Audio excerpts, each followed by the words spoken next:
a fool. Nice and quiet. That's how I like it. What a fun matchup right away. SA3 Hugo is my favorite. I think SA3 Necro is my favorite. All of Necro supers are kind of cool.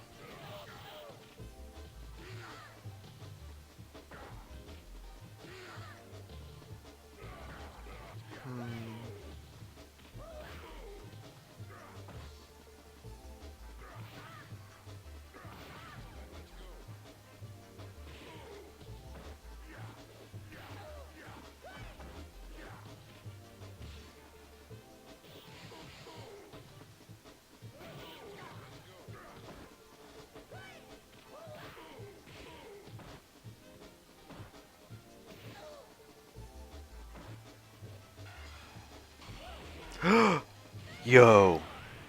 One parry? Who needs more than one? He only needed one. Invincibility wears off after the first hit. After like the first frame of the first hit. He's just like, fuck it. One parry. It was a nice parry, wasn't it? Hi. I just finished watching a movie with my friends, and I'm like super socialed out. And I had work today, and I work tomorrow. What interesting comments. Ah, it kind of pissed me off a little bit that every single comment on the Sakura video was like, oh, look how long it is because Buff main Sakura. I was like super mindful of that while I was making it. I was like, I'm not going to do anything super crazy here. But I feel like no matter who I mained, people would say that about whatever video I made. I just did all the stuff I would do with any other character. It's just like, okay, here's the changes and how they affect the character. It's like, oh, it's one change, but you showed like 6 things. It was like there were 6 things to show. What do you want me to do? Not show them? Should I make the Sakura video 30 seconds long, even though you can do a whole bunch of stuff with a new fucking newbie skill?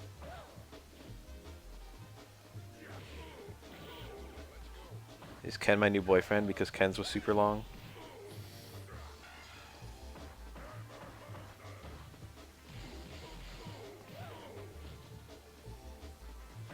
What was in the Balrog one?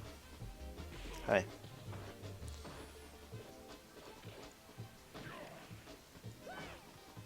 Everyone here. Pouring in to watch from Hugo. That was EX Lariat?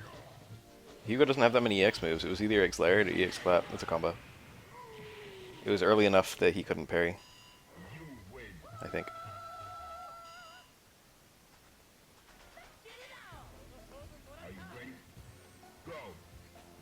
The only change I truly don't agree with so far. No, I don't know if there's a single change I don't agree with, to be honest. But like some of them are just me being selfish. Like most of the changes I agree with except like Zangief and Abigail, but I honestly just dislike fighting Zangief and Abigail. Well, I don't mind fighting Abigail. So I guess the Abigail changes are... I actually like fighting Abigail. But like I understand why they nerfed the EX Dash Punch. And actually the Strongs as well.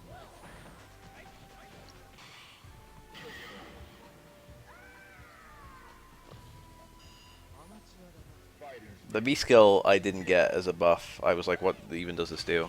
Because they did that to Sakura at some point in the past. They gave her like a useless V skill buff where you could cancel into it from normals and you couldn't really do anything with that. But they just made that better with Sakura now. And now it actually has a couple uses. But I actually didn't notice with Abigail. It's good with V-Trigger 1. Abigail's health, sure, I don't care. 25 health does matter. I thought Abigail was pretty strong before. I think my impression now with Abigail is he's probably going to be like mid, but it might be like a bad mid where he has counter picks.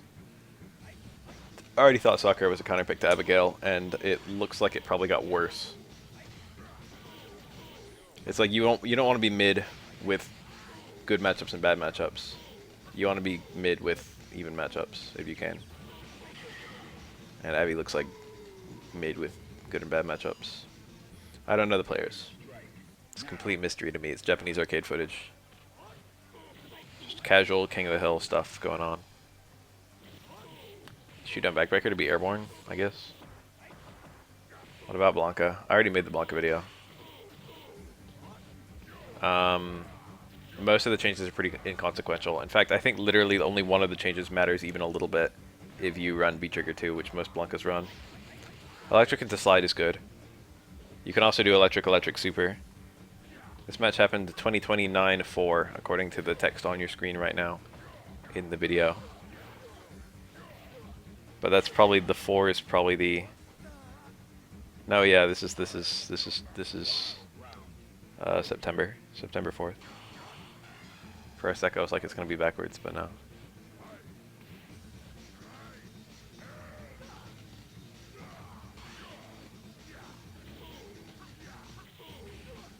I haven't looked at what the meter build is on Gil yet, because he has to use an EX to set up a retribution. If he gets like half an EX back from getting a retribution, then that's crazy.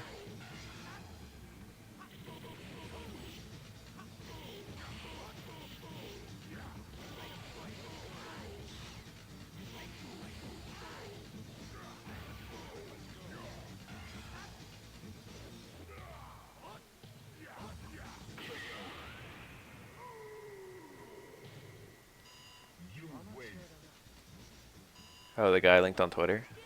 I like forgot I did that.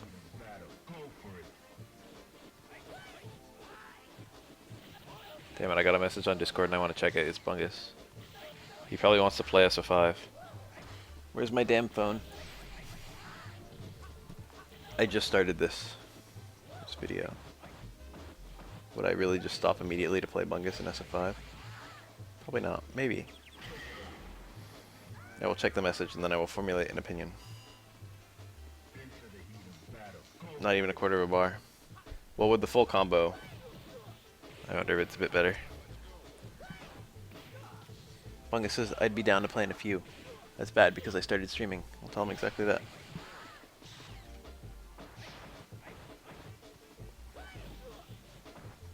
Bungus has been informed. Only 6 PM.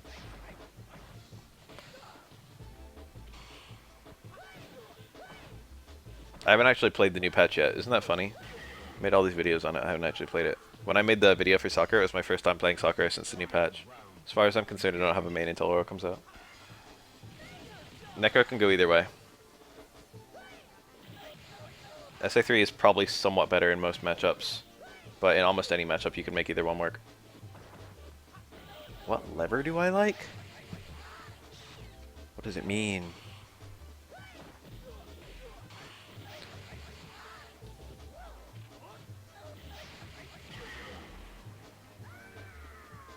Nowadays, usually, whoa, Slayman just said new patch is pretty neat, even though they nerfed Zangief.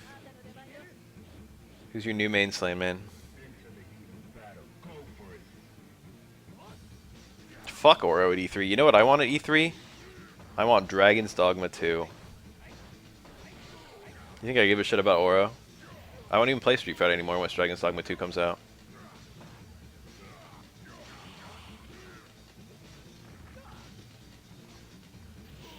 Character that would work well on Third Strike. Colleen, I don't know.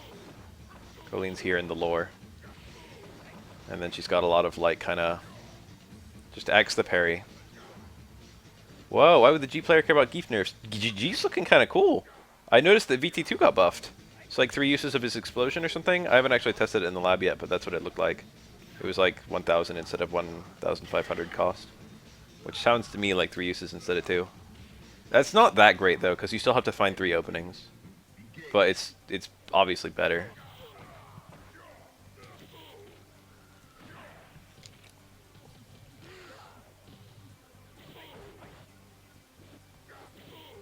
And the level 2 specials is nuts. I've been seeing a lot of people talking about that. I think G off of Back Fierce got higher damage in level 2 than level 3, right? Now he gets... He's just the best of all worlds in level 3. You get the good flip kick for the command grabs and the Back Fierce combos. Did you post that recently? I'll just look at it in a minute, because I don't want to open it up while I'm doing this. Just link it to me on Twitter. I would appreciate that, thank you. I have a hitbox, I play on it. Sometimes I play on hitbox. Usually I play on a PS1 controller. Bungus is now in. He's here.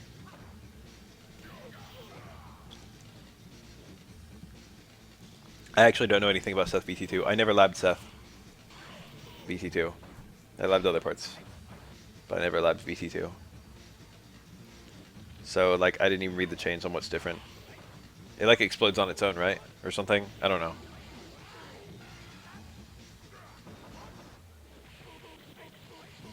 Saiyamu is refreshing.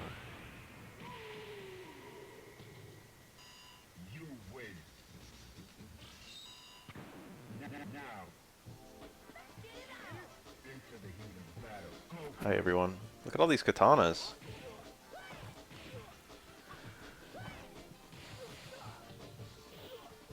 My man greeted Glard directly. I'm not going to be able to, like, of all the things I can talk about with the patches, I'm not going to be able to talk about that. I think I've done a decent job with the video so far. There's only a few things I've left out that I wish I added. Like Abigail charged normals into V-Skill 2 is actually something that should have been in the video. But,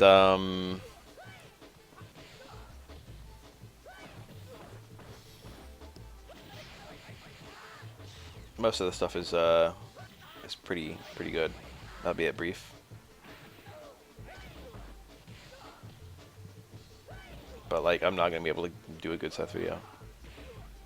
I'm pretty sure I can do a good Gil video at this point. Done a little bit of homework on Gil. He's tight actually. I feel like if I actually did my homework on Gil day one, I probably would have tried to main him.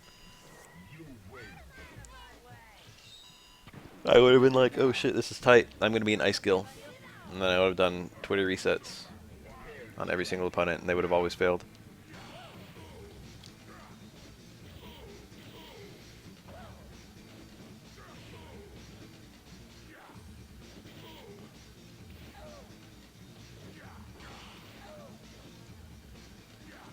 The EX combos and the multi-retribution combos are super neat.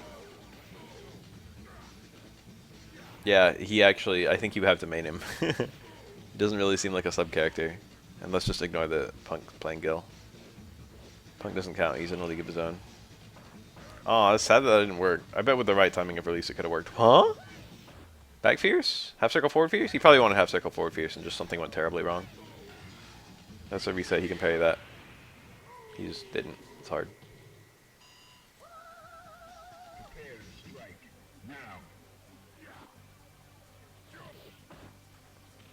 So weird to see Necro stay medium kick.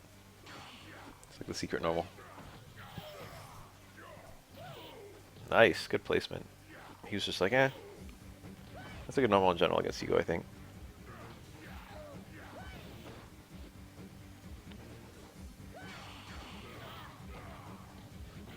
I had very negative opinion on Seth's tier shift in Season 5. I was like, eh, it's down to mid.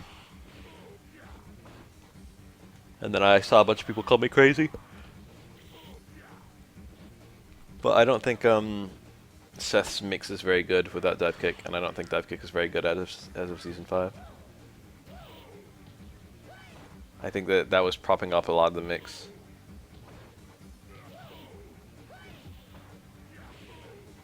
What do you mean am I going to do? Oh, you mean like a bread and butter video? I haven't ever done that yet. I thought you were going to ask about a changeless video for a sec. Her changes are like non-existent. Nice. That required a red parry, and it was not easy. If Seth got rebuffed, that's pretty nice. I guess. I don't know. I was never super scared of Seth, but I think if I played a good enough Seth, I would have been. Seth seems moderately oppressive. I overate today. That's a bad feeling. It's a bad feeling because I felt sick after I overate, and it's especially a bad feeling because I'm trying to lose weight and I just like set myself back. I need to have an extra good day every time I have a bad day. Devi's been playing forever.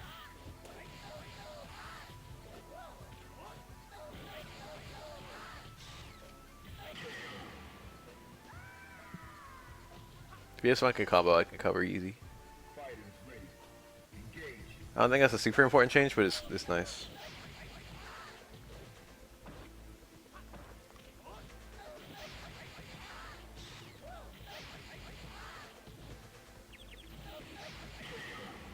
Do you get V meter for just the pull, or can you snatch? Do you have to snatch to get V meter? Because I know it's really oppressive in some matchups to use the pull, but you don't want to steal the move. Zangief in particular. The pull is really good, but the command grab is hard to get rid of because you have to be unsafe to get rid of the command grab. You have to commit to a 360. You'd rather just keep the pull forever. So if you could just do the pull and then combo out of it.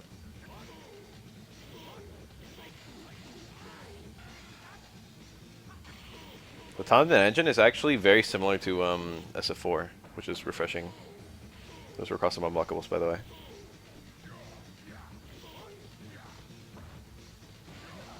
What was that? That was a weird thing to do. Was it Crouch Jab EX Lariat that he buffered wrong, so we got just regular... No, that doesn't make sense.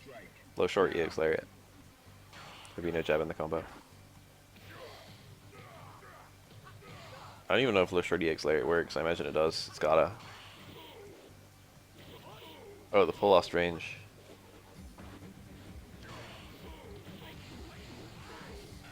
That's that counter hit pull goes into stand strong, I think. Which is kind of good.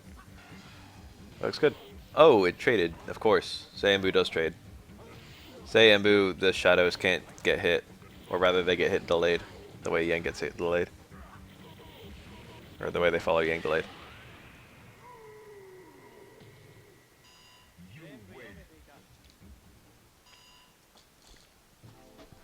Yeah, maybe the raw light lariat was low short EX lariat and he just finger slipped, over buffered. It's a mystery. Low short EX lariat would be like the fast Hugo punish, if not SPD. SPD would make more sense. In fact, I wouldn't even be surprised if SPD did more damage to cut like kick. Excuse me, Jesus. I went on a long walk today. And I'm up super late. And yet, I don't want to go to bed. I put in the stream title, I'm not tired, but the truth is that I don't want to go to bed. I think Q? You can use SA3. You want the opponent to be tall. I don't know if it matters if they're wide. Don't remember. So I actually labbed it, and it does do more damage to do strong instead of fierce there. And then Rekka's is the optimal meterless combo, and that's probably the optimal super combo. Yes, I'm still working on my game. It would be more accurate to... I've done, like, a decent amount of work on my game since last time I showed it. But also, I've finally come to the decision that I want someone talented working on my game instead of me. And now I'm at this point where I have to choose someone to work on my game. And that's, like, super annoying. I talked to, like, 20-some people. And, there was one guy who I was left with a really good impression. I was like, I think you understand my vision. And then he immediately busied himself with another project.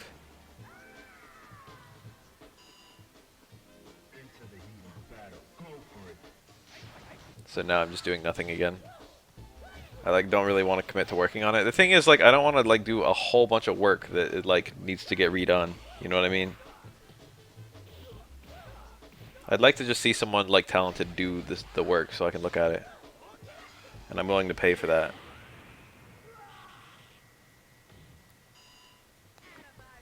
I don't know if I'm confident to say my idea is so good that I'm not qualified to pull it off. It would be more accurate to say I would be incapable as I am of making it to my happiness, to my ideal. Hi. It's a shame because I want to talk about it a lot. I think about my game almost every day, or rather my universe since it's a setting.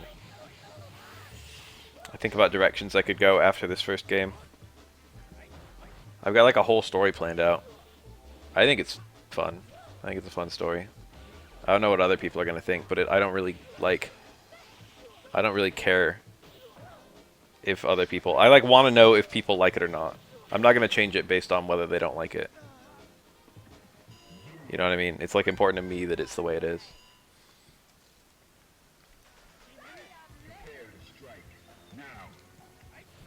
I could just talk about the whole plot, but I'd rather, you know, have people experience it without spoilery notes. I've done like a little tiny brief description of the setting of the first game. But I haven't followed up on it. I haven't even posted like the general mechanics or like concept art or anything. Only posted a single piece of concept art. GBS2 raises his defense, and also if he gets knocked over, he keeps the current presidential level, but he loses the B skill. So you lose the B skill in place of the presidentiality. So it's like a little insurance. You can stay level 3 if you get knocked over, stay level 2 if you get knocked over. Nice cross up, very sneaky.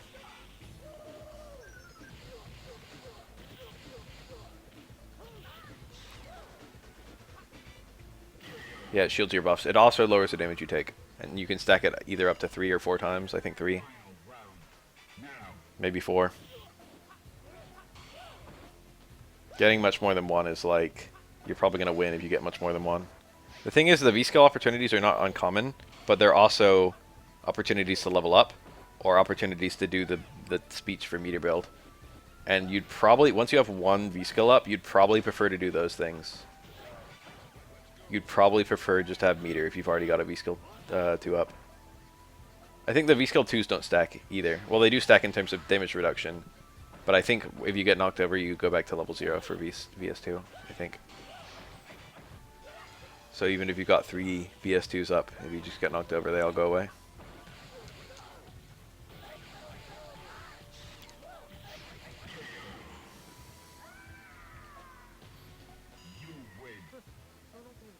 I want to talk about my game so bad.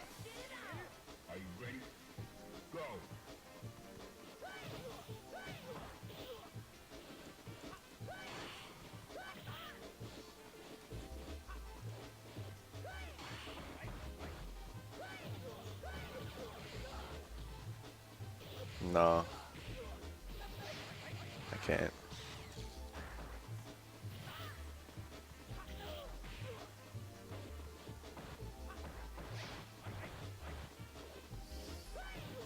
The FRPG is actually something I'm planning.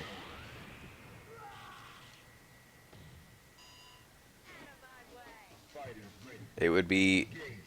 I'll give a very loose plot of the RPG I had an idea for. It was a bit Survival Kids-esque, but I had a lot of things that would differentiate it in practice.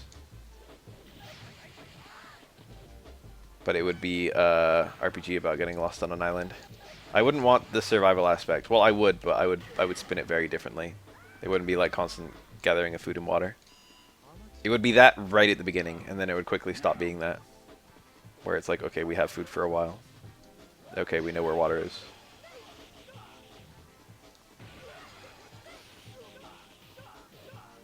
Dink. Aw. He got some of a cool combo. I like the combo into Crouch Fierce, that was pretty sexy. Necro has a lot of rounds like that, so I'm not even impressed anymore. They just happen every now and then. Necro has a lot of excellent launchers. And high dizzy. Survival Kids had a crafting mechanic. But I don't want to copy that, actually.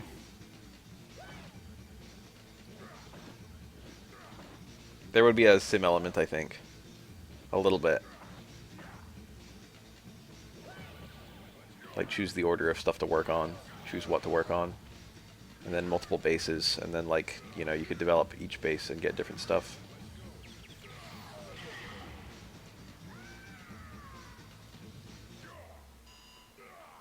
I want to create a very comfy game.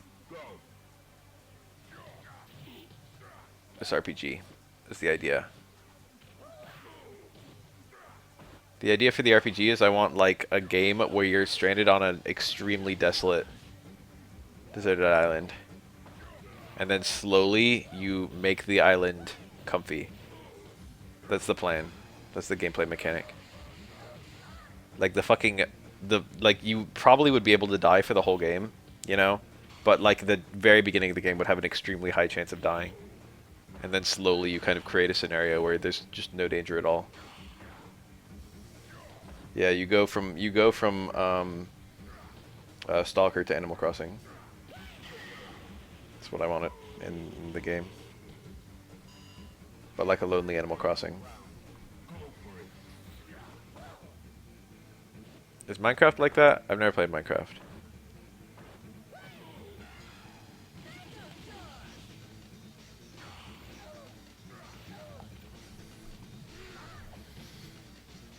I was thinking of a name like Paradise something, but I haven't decided what yet. Paradise Island.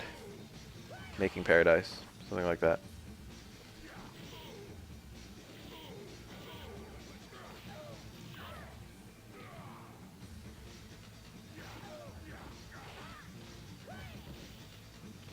Ah, Brave.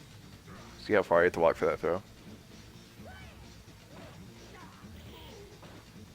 I wonder what it feels to be a Necro and to just walk up and do back roundhouse. Probably feels really good. Oh, he died. He died with Super 1 against Hugo jumping in.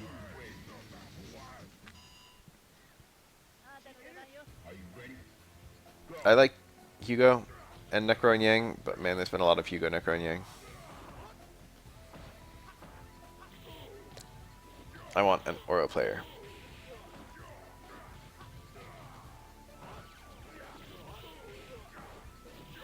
Dark Elf adjacent to Waifu. Plus super cool secret weapon that's autistic to get.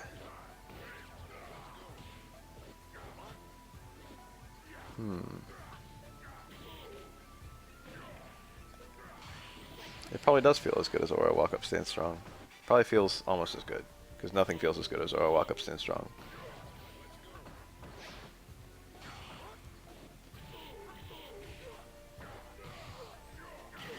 That sounds a bit like that. Yeah, I guess I want to just make Minecraft. I guess someone beat me to the punch. I want it to be a little bit of... Well, I guess Minecraft is all procuring, huh?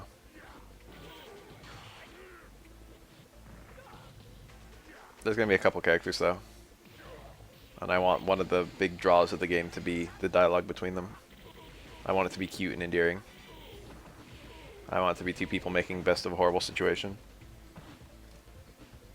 And being positive.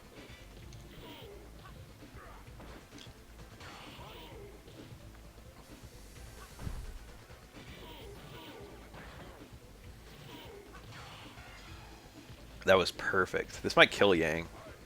Yang's HP is nothing. Oh my god. It's close. Imagine being a Yang player and you just fucking that happens to you. Oh, he died. I've been considering non-stop that Oro could have an unsafe launcher. That kind of move would just never be safe in SF5. Have they showed us second hit special cancel yet? Oh, there's no inspiration behind the game setting at the island. I mean, there's, you know, obviously all thoughts are inspired. There's no specific thing. It's just something I set. It's a premise I like. Whenever I see like pictures, people always fucking talking about Pokemon Gold and how comfy it is, and like that fucking Knights, you know, Knights in Goldenrod City screenshot. It's just like, oh, I want something like that. I want something where people just are left with the impression of like, wow, just like calming music, just cute sprite work.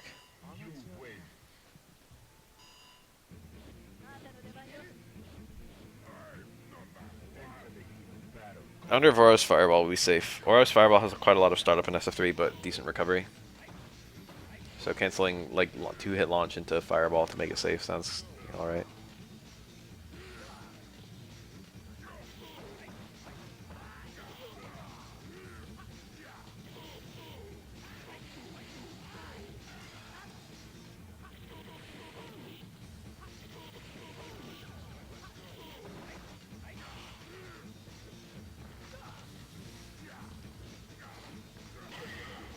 He had like the read on the jump, but it was a jump back and he couldn't chase it in time.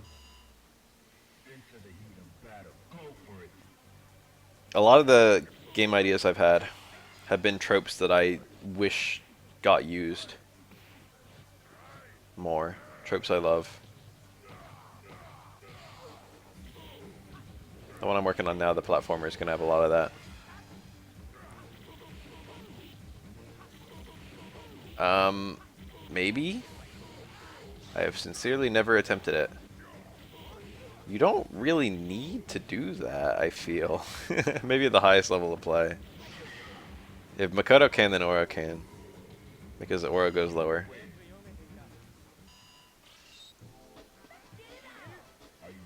Oh, dash through. I was picturing dash under. In that case, I have no idea. With Shippu, it's more important because you might only get one opening versus Ken, so you would want it to be as strong as possible, and you'd also want it to build as much meter as possible, because that's a big question versus Ken, is do you have enough meter to kill him with your infinite? But with Q, you're not really playing a one opening matchup. Or just out neutrals Q, you don't even need an opening. If you can keep it to neutral, you can win. Punch out RPG. I never played it, but Mario Tennis on, he did that like it was going to be a punish. Mario Tennis on Game Boy Color had some RPG elements, didn't it?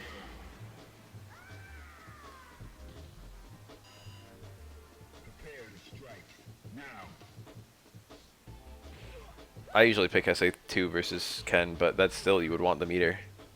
And of course the damage, but especially the meter.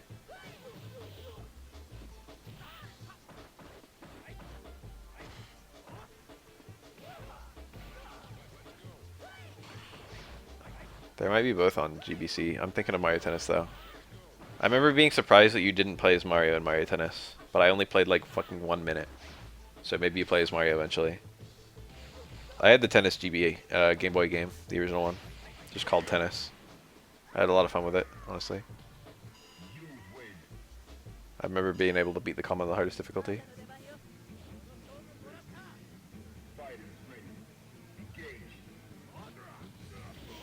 I got a lot of practice jumping out of Shippu, but even at my best, I'm like 30%. Getting the red parry, I'm like 50%, and then the parry jump, I'm like, you know, drops it even further.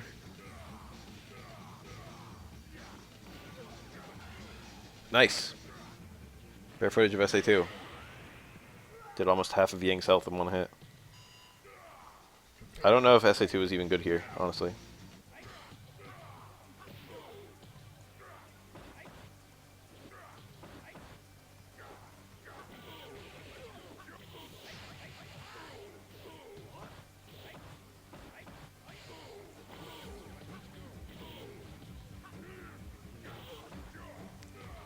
You just got beaten up left and right this round, and look at his meter. It's nothing. You get a lot more meter in SF5 dying than you do in SF3 dying.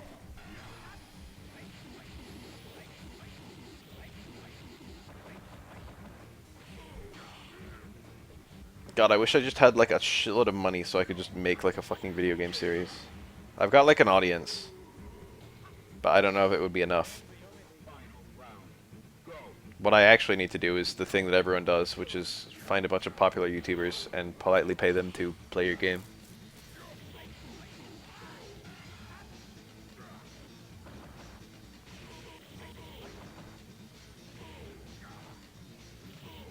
Every now and then I get someone saying that to me. I've had like probably 20 people do that with various fighting games.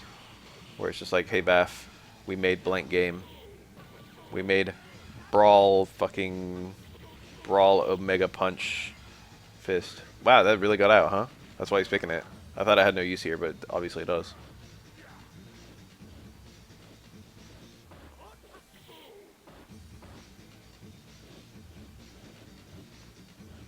I've never actually done it. Any of the people who like ask me. So like probably a streamer would give me the same cold, but no one's ever offered to pay me to do it, so I think if I waved some money, maybe it would be easier. His SA1 is fun. It's like super short, right? And then you build it in one chicken combo.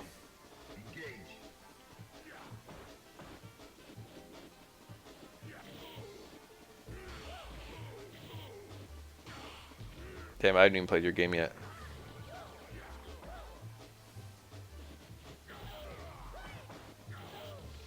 I haven't even thought about it.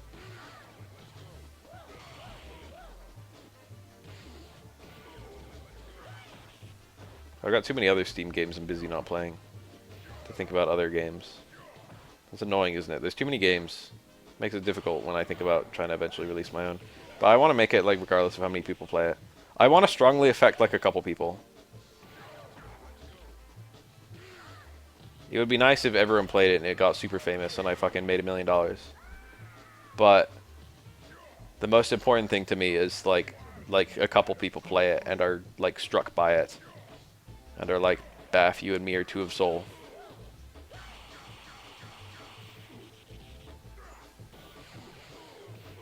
And then like, you know, talk to me about it. That's the dream for me.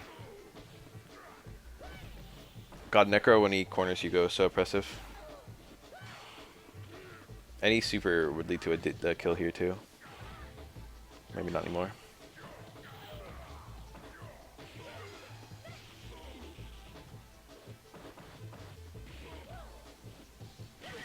This guy has successfully blown up. It's quite popular these days. It was a bit out of nowhere, I think. The previous games by the company weren't super popular at all. But there's definitely something there. I think part of it as well is that there's very few strategy RPGs anymore. Not a popular genre. And there's a lot of people who are like, I love strategy RPGs.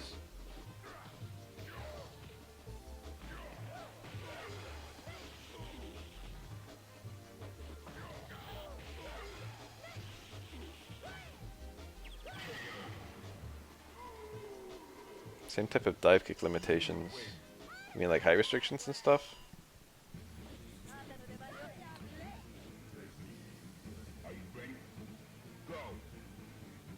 I can't even like picture. It's been a while since I thought about SF4 dive kicks. Yang in... Whoa. Look at that. Somehow there was a transition of subs. I've never even seen that message in my life. I'm not even sure if Yang and Yun have different dive kicks in this game. I know they have different dive kicks in SF4. They feel pretty similar to fight in this game.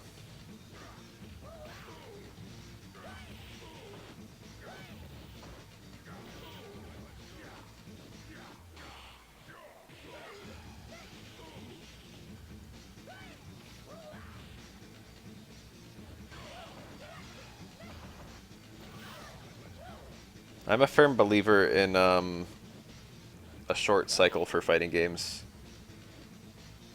but and a low budget. But the problem is you also need a big player base. That was a pretty easy parry.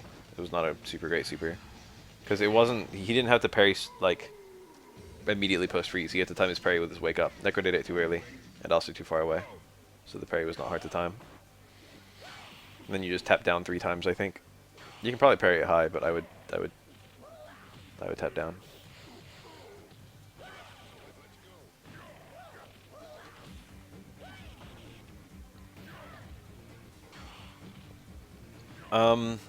You know, it's funny, I couldn't tell you. Most attacks in this game push the opponent out really far. There's a little bit of throw invincibility on wake up, but I don't know what there is after getting hit or blocking something. I mean, obviously just, you know, in the hit stun and block stun you can't be thrown, but I don't think any extra. But there's a little bit when you wake up.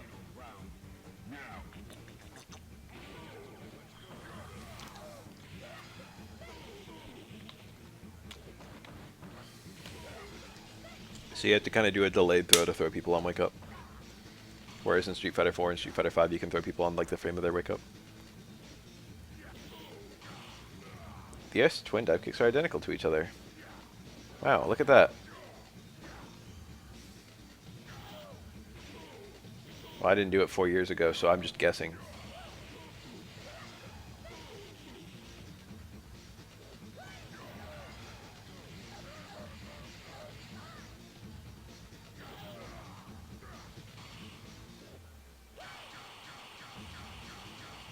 Oh baby. He wins if he finishes this parry. Low short super. Or throw. Throw is good. Throw is easier. Do the easy thing. That's pretty nice. Yeah, I'm glad he got it. Once you get the initial parry, it's just about not losing your timing. It's like easy, but like if you fuck up, you know, you die.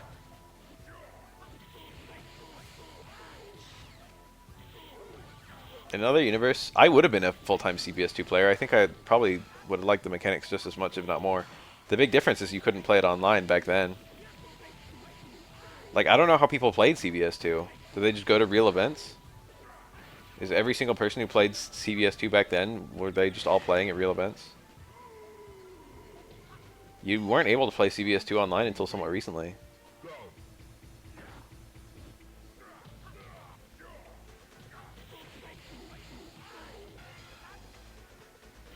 What do they play CBS2 online with? Do they play like the arcade version? nowadays. I don't know. That didn't used to be possible to play the arcade version online. I don't think. I think they were playing it online with Dolphin when that was a thing, right? Like Dolphin had like good net play. It was one of the first emulators of that era to have good net play. I think people were playing the GameCube version online. I think the GameCube version of CBS2 is pretty garbage, but I think it was like, you know, it was good enough. It was the ability to play CBS2 online and people like that. I don't even know what's wrong with CBS2 on GameCube other than the added easy execution, which people didn't like. I don't know if there's a single game that people would care about. My game.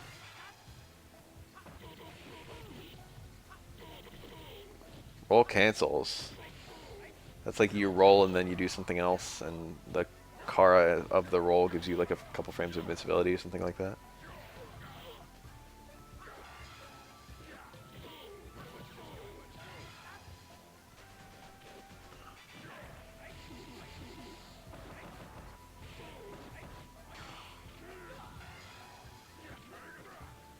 That's pretty crazy. And is the difficulty is just the same as doing a Kara?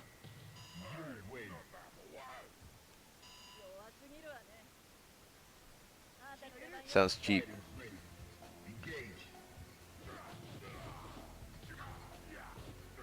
So I guess you have to be like a... You only get the roll of your SNK groove, right? I don't even know if all three of them get it. Does S groove get the roll?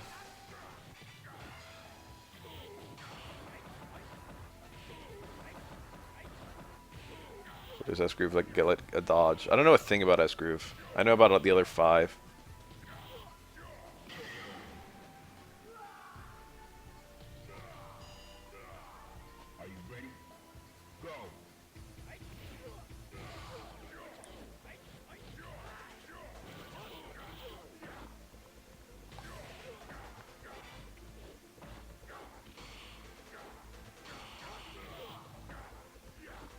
Stance dodge is like KF94. So like a like extra mode or whatever.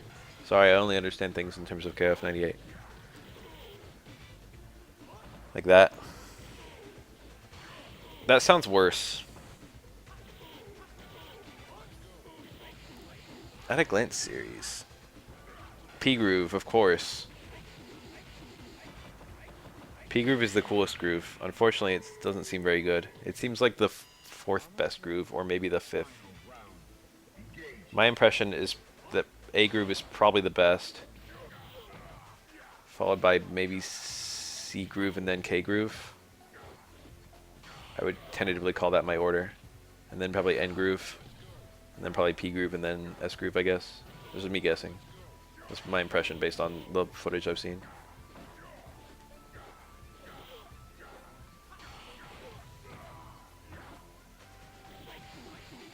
I know that a lot of characters have different viability. Like, not everyone has a good custom combo, so A groove doesn't suit everyone super well.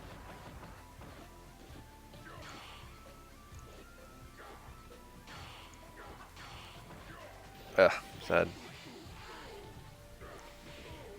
Like, I think Kami and K groove is supposed to be strong, right? But I don't know why the fuck. And then she's supposed to not be as good in other grooves. Like Morgan might have different chaining in a groove or something like that. I don't know. I'm just making shit up. I don't even remember. I haven't thought about CBS2 in a while.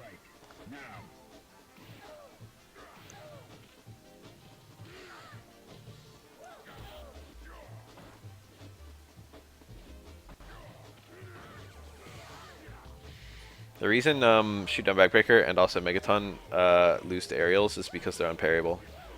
So it would just be like a super busted anti-air if it just completely worked.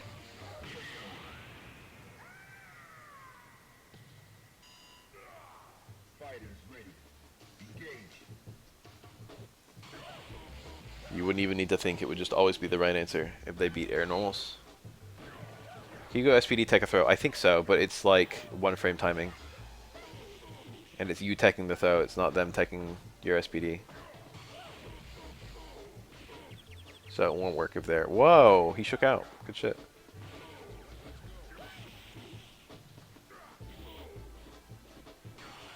Nice.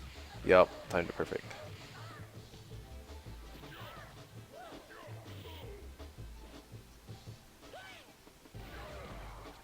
He had a combo to kill there on the jump in, I think.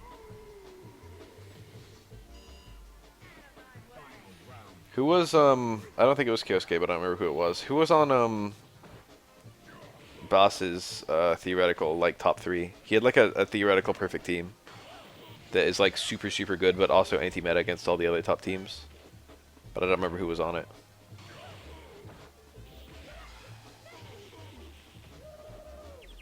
I like C-Groove a lot to watch. I guess I also like K-Groove. I like A-Groove, but like if I've seen the character a lot in A-Groove, it's kind of unhype. Like once I know how the custom combos work, it's like, okay. It's like fun watching Bison paint the fence once. But D44 Bass, B-A-S. He had like a theoretical like optimal teams list.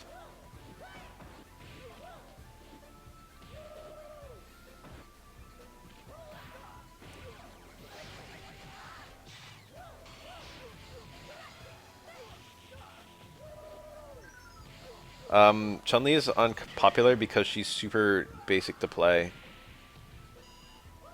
And also because a lot of people resent her as the reason Third Strike isn't more popular. And also a lot of people resent her because she's just very strong.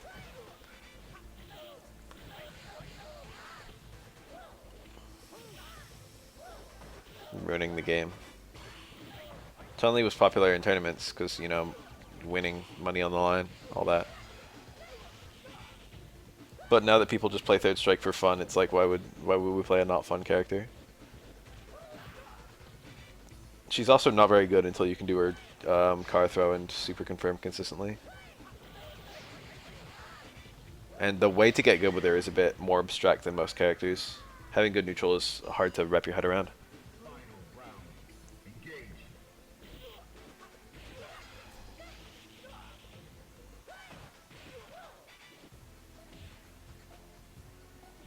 Chun-Li is definitely worse. If Chun-Li just sticks to the ground and pokes, I have like no poke for her. And low forward beats all my pokes, and low forward leads to a super. So if I'm next to her on the ground, I just have to down back. And that opens me up to so much other stuff. Chun-Li can be, like, Chun-Li doesn't have to car throw, honestly. It's just like icing on the cake. She doesn't even really need to throw. Obviously she does because she doesn't have a mix-up without it. But she can be so patient. Most characters can't really push a good offense against her because, like, you can't be near her and not blocking low. Or else it just, like, it's super risky. So either you're not near her, in which case, you know, there's not even a fight happening and she's not in danger. Or you are near her and there's, you know, it's dangerous. Oh, we got the whole list. I just want to know the number 1 because it was a weird one. It was like not, it was not a team that anyone plays.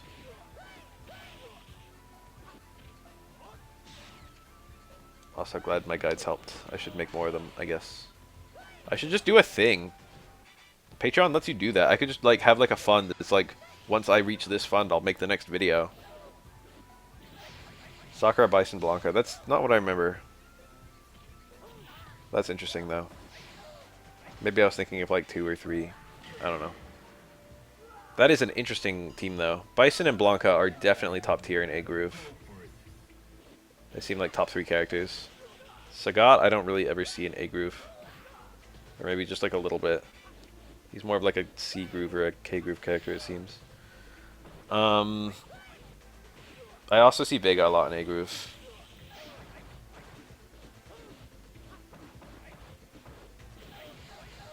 I feel like if I were to guess the best team, it would probably be Vega, Bison, Blanca, A-Groove.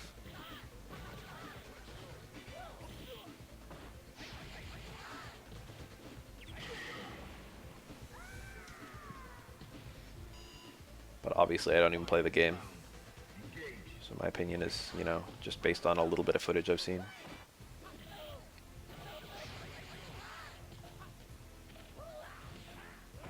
Vega does seem really strong. I feel like Vega, like the kind of thing that you're trying to do in CBS2 is what Vega's really good at. And then his A-Groove combos are really good too. Everyone just tosses around safe pokes.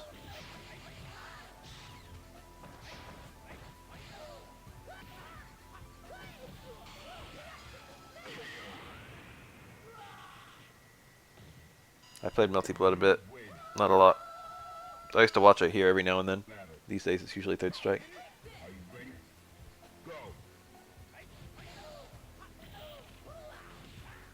One thing I don't like about CVS2, one of the big reasons I like Third Strike more, is that oftentimes like punishes are just hits in CVS2. Or like there aren't a whole lot of full combos. It's got more of an SF2 style combo system. You know what I mean? I don't think they have special to super, right? Maybe they do. But also just like the combos are very short. Except when they're like fucking, you know, meter combos, A group combos and stuff.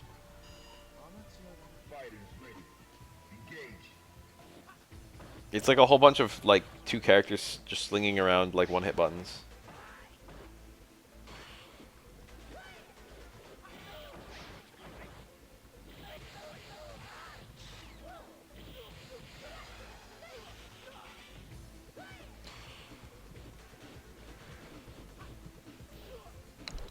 I think I've seen a Sakura. I might be thinking of just Vism Sakura from Alpha 3. I think it's just a whole bunch of Shokens.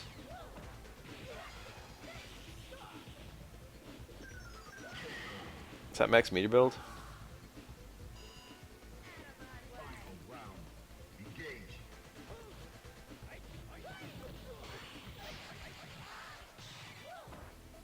Block Touch of Death? No.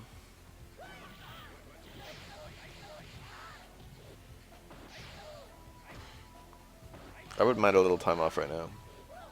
I could take tomorrow off, but I don't want to. I'd rather go make money. Keep my sick hours. But also I don't want to go to work tomorrow.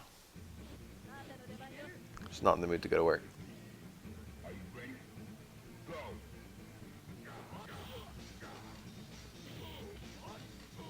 I'm feeling kind of down lately. Because of the fucking amateur psychiatrist thing that I've had to do. It's been stressful. Glad I get to focus on some YouTube videos, that's nice. It's like busy, but also each individual video is so fast to make, and I've only got like 6 left to make, I counted them. I got 2 that I haven't released yet, that are already done. And then the next one is G. And then a bunch of the characters remaining, like there isn't really enough to make a video on. Like Kage, I don't know if I'm going to do a video on him. It's not much to say. Sagat I'm definitely not going to do a video on. It's nothing to say. It's like, oh yeah, Sagat's V meter went up on VS2. Wow. Wake up, SPD. It's a valiant effort.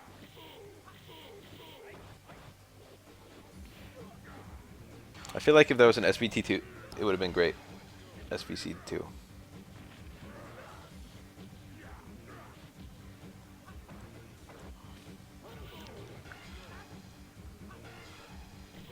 It lost. You got him out though. Could be worse. He won because of that.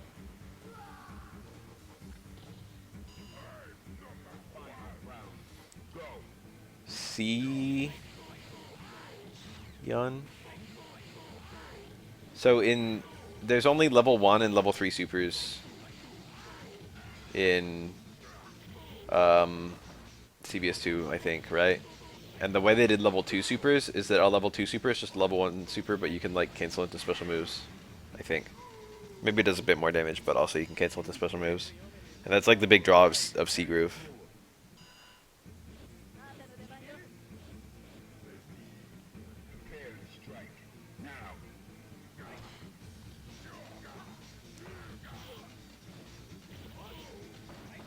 This is the only groove with like level 2 supers. I think a bunch of characters get like... Oh, okay, never mind. They are unique. I think there's a bunch of characters who get a stronger level 2 into level 1 than like a level 3, for example. I think P Groove and K Groove can only do level 3s, right?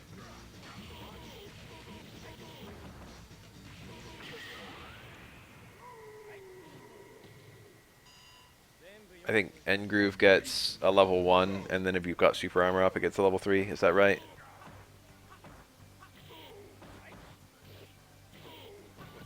I called it super armor. What the heck is that? What the heck is that mode called?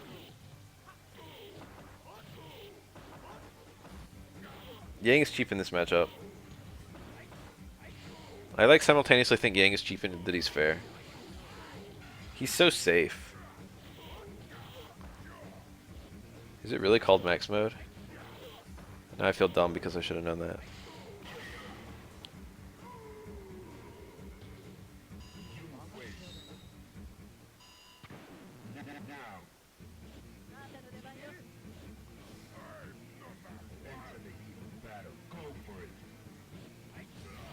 The idea of grooves is so genius. It's like the fucking stones in MVCI, but 10 times better.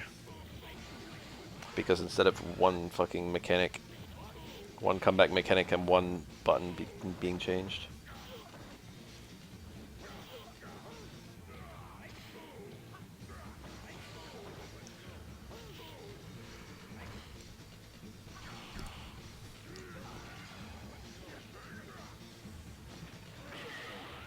People have been saying blank KOF will have grooves for years. I'm not saying it won't happen, it could happen. But people have been saying it forever. Every new KOF game, it's like, oh, this could be one with grooves. I want to believe.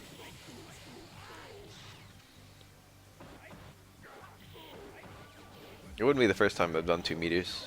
Well, KOF 13 had 2 meters, actually. I was thinking of KOF 11. I think KOF 2000 had 2 meters. I don't know about 2002. KOF 2000 was the one with like assists, right? You had 4 characters. You had 1 dedicated assist character and then 3 other characters. Or is it 2001? I'm not very good with my KOFs in the middle there.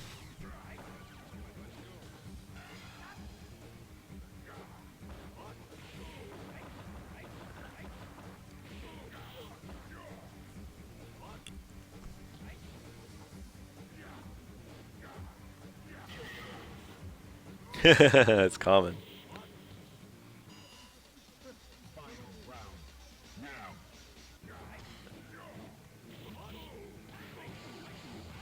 Oh. There you go. They all had it.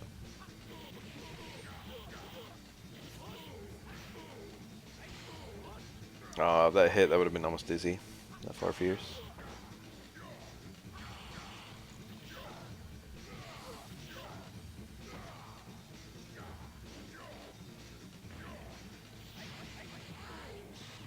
$11 I feel like might have had 3 bars.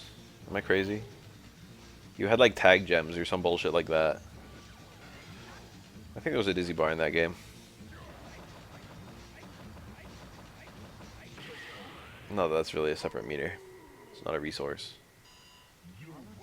It's a resource in the same way that your health is. Cat.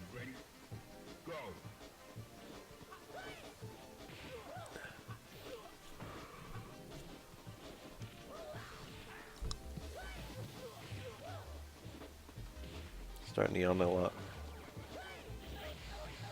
Earlier this week I had to take sleeping pills to get to sleep in time to wake up early. And it fucked my sleep schedule again.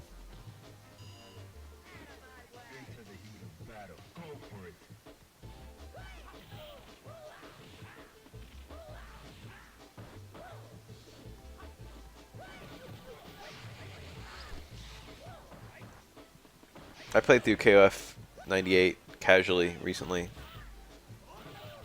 I was out somewhere. It wasn't actually very recent. I guess it was kind of recent.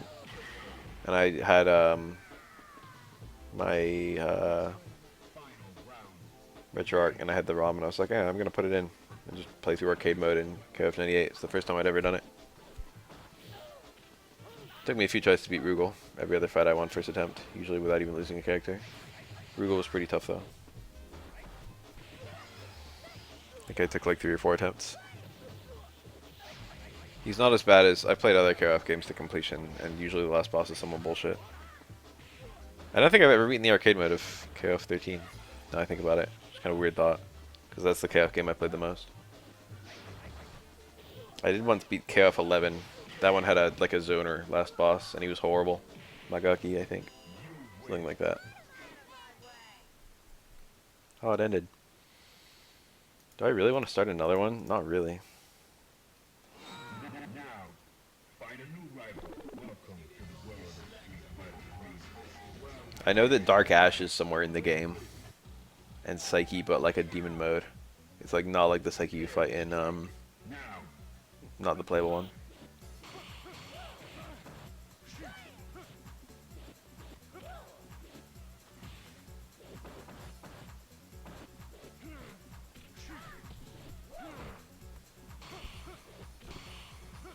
At some point they released like the primitive prototype sprite work for characters that were going to be in KOF 13, but they didn't finish.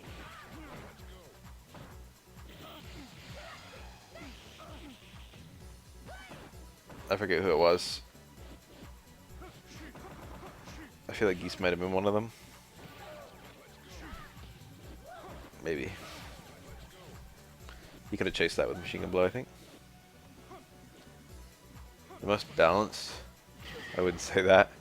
But he's got a lot of strong matchups. If the game was balanced around him, or balanced around Urian, I think that would be good.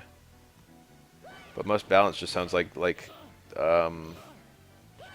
most 5/5s, and that's probably not Dudley. It's probably fucking Ryu or Buki. Urian would actually be a good answer as well.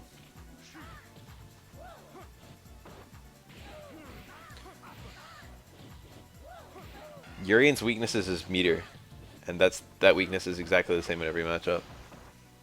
It's the fact that like he's only dangerous when he's got bar. Back strong gets smacked.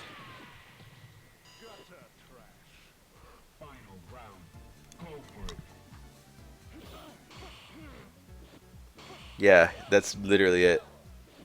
Broken mechanic and otherwise is like a low mid. Low mid with the top tier super.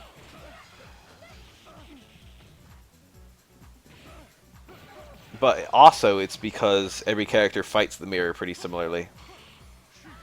Like there's no real counterplay to it in the game. So it ends up being a big neutralizing force. Wow, that red parry. That's not super risky to go for, but I never would do it. He didn't even give him the punish, ironically.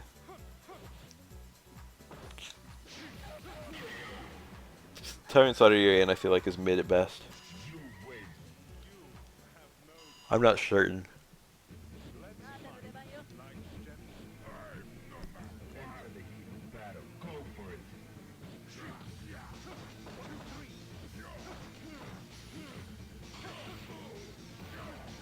Urian's not horrible without super.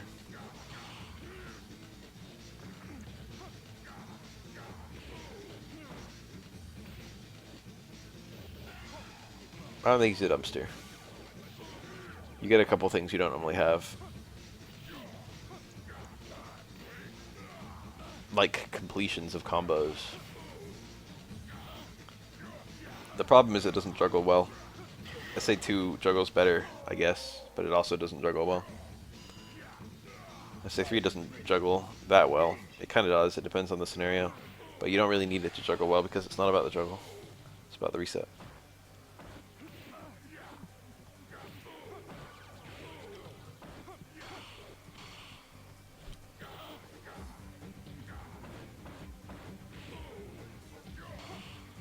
You can confirm off tackle, but like tackle's unsafe.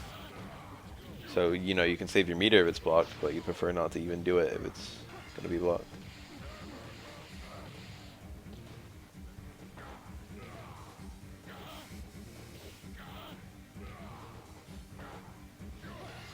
I got pain behind my eye and I can't tell if I'm tired or like it's a migraine. I think I'm just tired, but I want to be wrong. It's getting a little hard to focus. And I mean that in the literal sense, like focus my eyes. I guess it would still be literal. I was talking about my mind.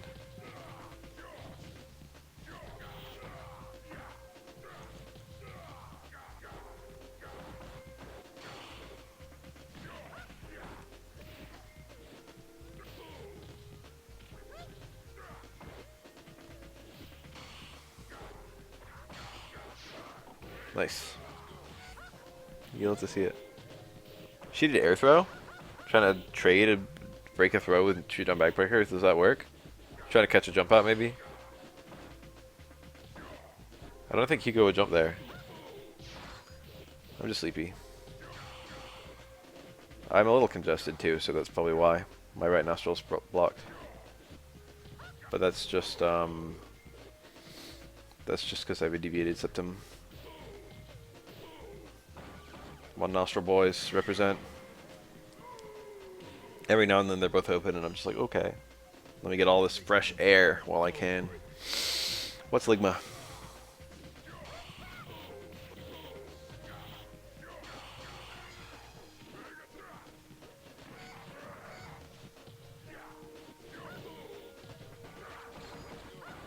Oh my god! I was taken for a ride. How could I have ever known?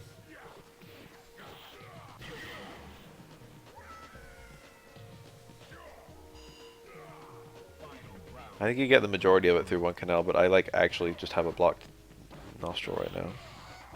Like fully blocked.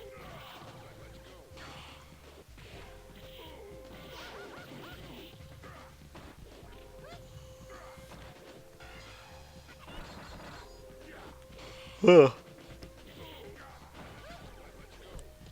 To fix a deviated septum, I think is a plastic surgery, and I think it's usually considered to be elective. So I will probably never ever get it fixed. I will probably just continue to live with it. Anyone know that mood? Does anyone here's body slightly broken and they'll just live with it forever? And don't say glasses because that's too easy.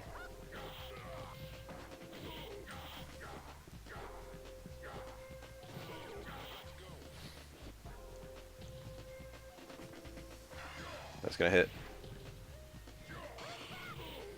Nice.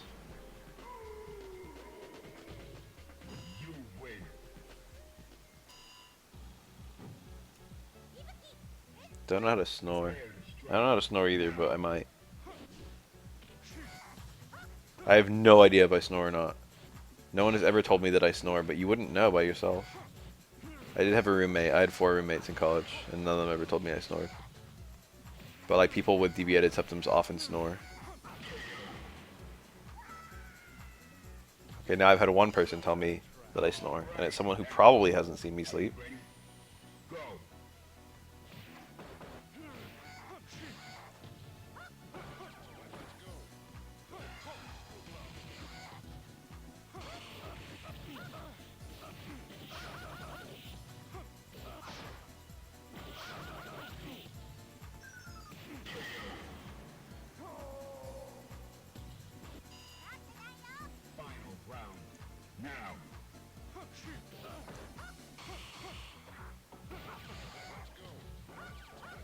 Damn, that's scary that your body can just do some bullshit while you're knocked out and then just kill you.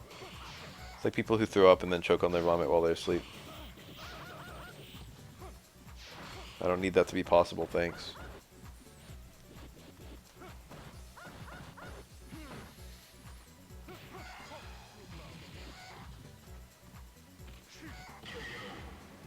Dudley stand hard kick into DP, I think is max damage for him. Without spending meter. Are you ready? Go.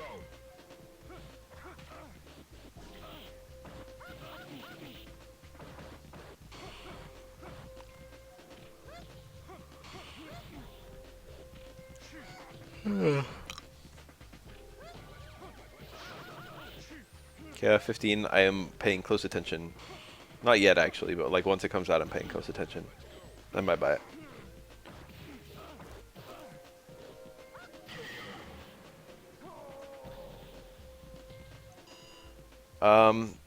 You can punish it with Roundhouse. Does far medium kick work? I think Roundhouse is faster than far medium kick, isn't it? But far medium kick goes farther, so that's nice. And also you can do uppercut, but the range where you can do uppercut is not guaranteed. But like heavy uppercut or EX. I'm pretty sure it punishes all tackles, but I think tackle can be spaced so that it hits like in recovery frames. It hits deep, recovers a little bit faster. What does Ibuki use the stomps for? Yeah, it's a real overhead, and the light one is kind of small, and it's free chip damage, and leaves you far enough away that it's kind of hard to punish, especially if Ibuki throws a kunai on the way out. And she can also just follow it with super, and it confirms super, and there are very few confirms for SA1, so you might as well go for the ones that exist.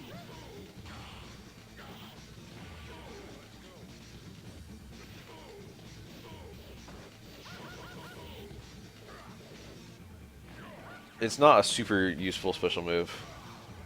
Yeah, high level Ibuki mostly just uses Raida and Sumuji, and then just kind of ignores most of the other special moves. The command jump you basically never do ever. The neckbreaker you rarely do, and the penguin kick, the double stomp, you do occasionally. It's not horrible.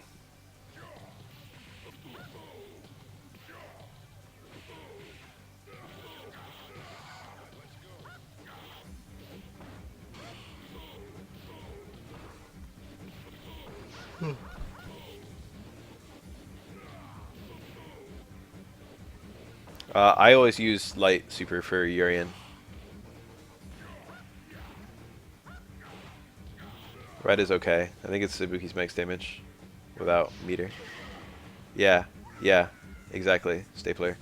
That's my... And then you can, after the third dash, it's dash, pause, dash, dash, and it's a very brief pause.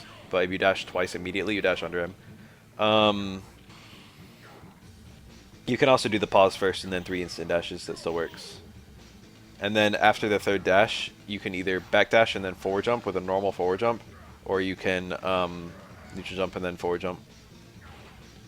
And, you know, pick whichever one you feel like. I think the backdash and forward jump is harder to parry out of, but don't quote me.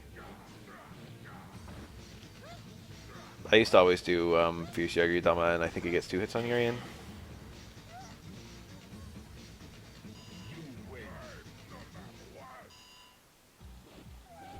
But I don't do that anymore. I'd rather have 3-hit fireballs whenever I can. It's just better. If I can get Yagyu-dama to hit once, I will now always do that.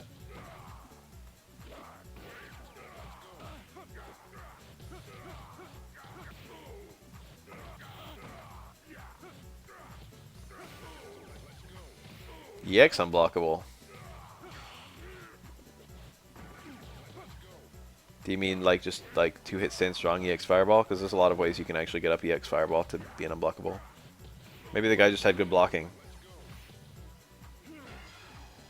EX SDP. SDP. Sundisk Palm? Okay, yeah, the fireball. I had to think about that.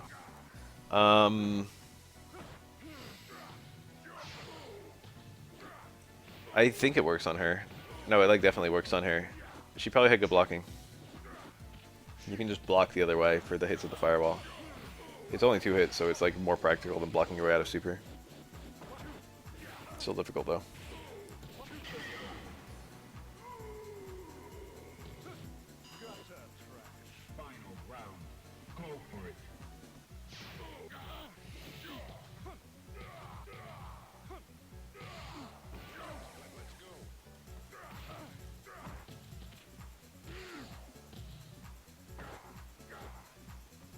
I don't usually reset with aura. I usually take the damage to the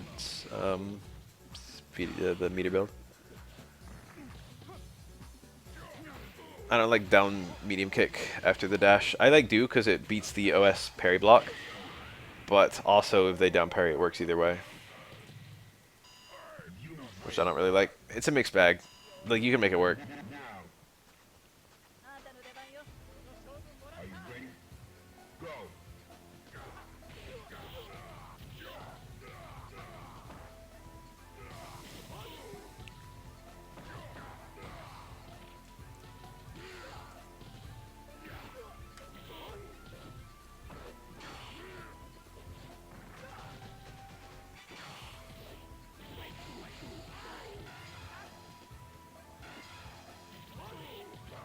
Damn.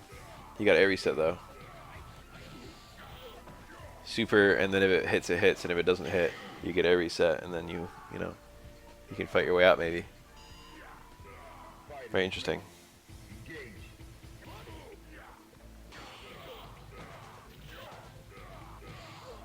That's like, I don't know. I have days where I feel like Oro is like, oh, Torch Fierce would have followed there. I have days where I feel like Oro's like number 4 in the game. And then I have days where I think Oro might be like number 3 or number 2 in the game.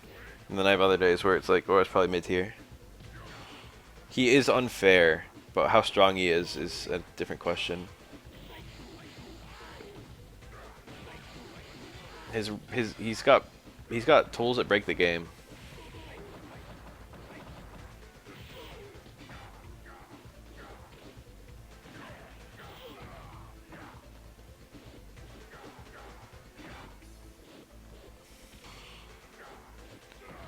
Hugo's probably mid, but there's been a fierce... Hugo's probably the hardest character to place. You win. Hugo's outside the tier list. That's actually pretty accurate. There have been great players who have taken Hugo amazingly far, but when you watch just like a bunch of like pretty good players of equal skill, Hugo's kind of garbage. Hugo is like, he becomes really good once you're really good at parries. He has big flaws in movement, but they're kind of weird. They're not, I don't know if I call them movement flaws. He's got a lot of weirdness to his kit. Like, he can't combo out of a light normal, except with the X, and it's not a very good combo. That's not a super huge deal in this game, but also, like, if you're not comboing out of a light normal, your only combos are, like, clap.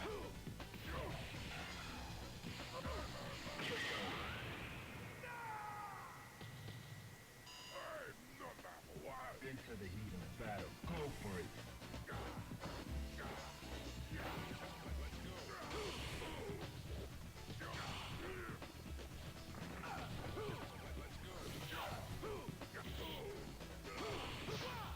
So deep. Oro definitely as a matchup check. I can tell usually pretty quickly. Dank. Very dank. Unbelievably dank. I can tell usually very quickly whether someone's played the matchup before. I knew that was going to happen. I knew it. I was 100% certain. I was like, there's going to be a fucking immediate super on Wake Up. I would have parried that. Now. He like pre-parried pre-freeze for that super. And then after he got the first one, it's not too bad. It was like it was nice that he got it, but it's not super difficult to do what he did. He was like lucky or just right on the first parry. It was a read. It's not really luck. Well, it is luck, but you know, it's that particular kind of luck where it's a read. He just thought Alex would do something like that, and he was right.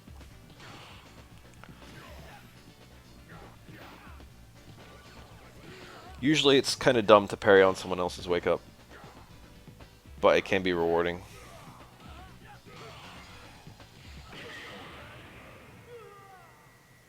Usually the things that people wake up with, you don't need to parry because they're already unsafe. The exception is like a crush tech or something like that.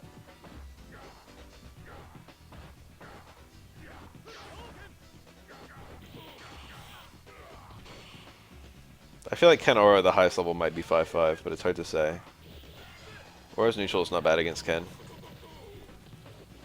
Ken has a lot of combos that fall out. Like, he can't do double DP very easily. It's corner only and it requires the Kara. EX Tatsu is a bit of a problem if used well, but not a huge problem. Aura's just very small. And Oro, you know, he kind of pokes Ken on the ground decently. It's like pretty fair on the ground, honestly. At the high level, it's not just, it's hard to win off of pokes because people just won't even challenge you in those places. The higher level you get, the less people like challenge you in your strong areas. And then you realize it's like, okay, when I poke, nothing even happens. And it's like, theoretically, closing that door opens a door somewhere else, but it's hard to find out where. If people just never hit buttons in your far forward range, you know, what do you do about that?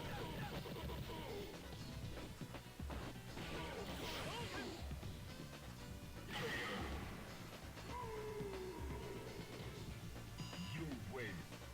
Alright, that's cool. That's like the really big clue, I would say, in Third Strike. How good someone is. People actually express that opinion with sincerity on.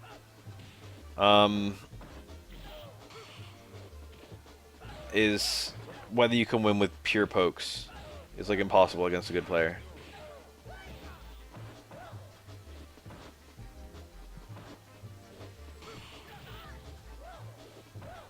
But it's very easy against a bad player.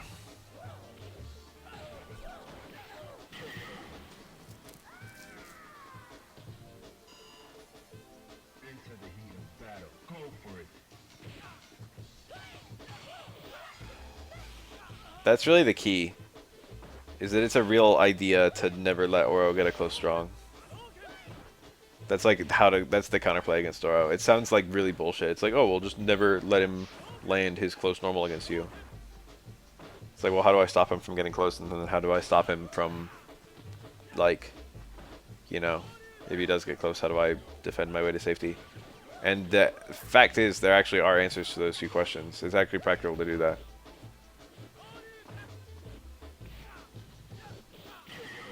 Yeah, I can scratch medium kick and like low roundhouse and like stern roundhouse. You can win with just those against a bad player.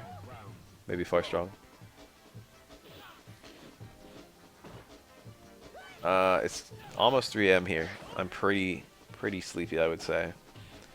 My right eyelid in particular is especially heavy, which makes me feel like it might be a migraine. There's also pain behind my eye, which is a classic migraine symptom. I get migraines when I'm tired. I like rarely have them during the day, but I have them at night all the time.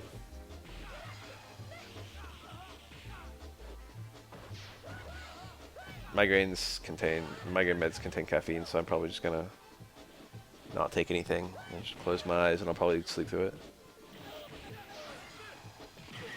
Migraines vary a lot in severity. It's not enough to just find out someone has a migraine and be like, oh my god, that sucks. I mean, you know, it sucks to get headaches. But I'm not too bad off. Mine aren't very bad. It's just like a slight nagging pain. And I have pills where if I take the pill, it goes away within about an hour. And then a lot of people are just like, there are people with like crippling migraines.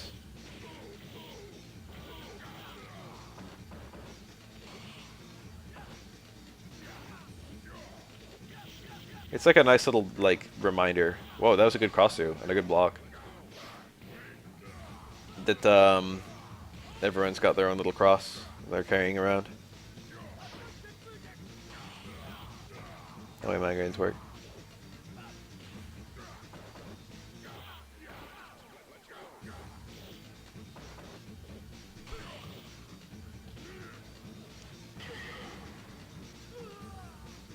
I'm not sure what I would think if I was a boss and one of my employees called in sick and said they had a migraine. Because my migraines aren't that bad, so I wouldn't consider like not coming into work with a migraine. But also I know that there are people who get them really bad. And you can't really tell how bad someone's in pain, especially from like something like a headache. I think I'd probably just say like, you know, unless they were missing a ton of work, I'd be like, okay. I think I would be understanding of someone with a migraine. There are some things that don't really sound all that serious, but then like they're actually like horrible. Like back pain, like chronic pain of any kind. It's like, oh, that sounds annoying. I don't know about other people, but I picture just being sore. You know what I mean? Wow, what an odd normal to use. That was good. It's like you read the parry. That's an overhead too, but like, you know, it's very reactable. Ken Hitatsu, I think, just hits continuously until he lands. Oh, I was picturing Air EX Tatsu. Heavy Tatsu, I have no idea. Probably like 6 or 7.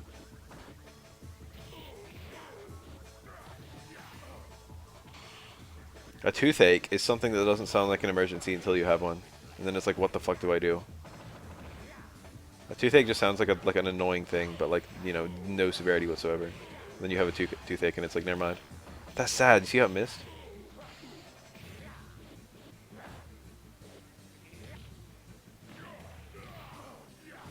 You got a collapsed lung? Jesus, that's gonna hit. Oh, he could have got 2 hits, I think, with the right release. But it wouldn't have killed anyway.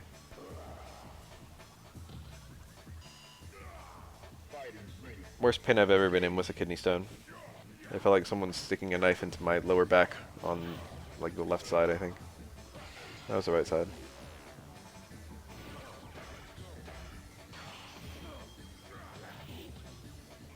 You think they should be called tooth agonies?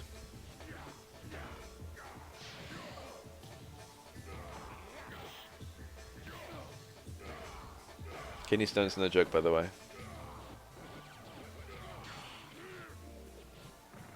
What's the worst physical wound you guys have had? Not like a sickness or a fucking body ailment, but like something that happened to you. Like a collapsed lung.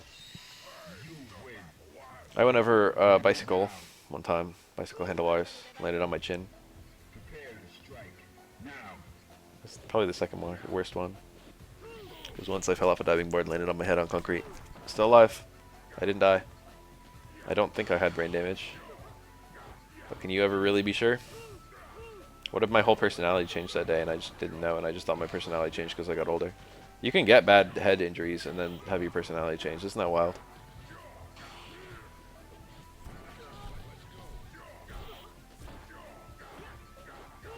I mean, chronic pain can be something physical, I suppose. It really depends on what caused it.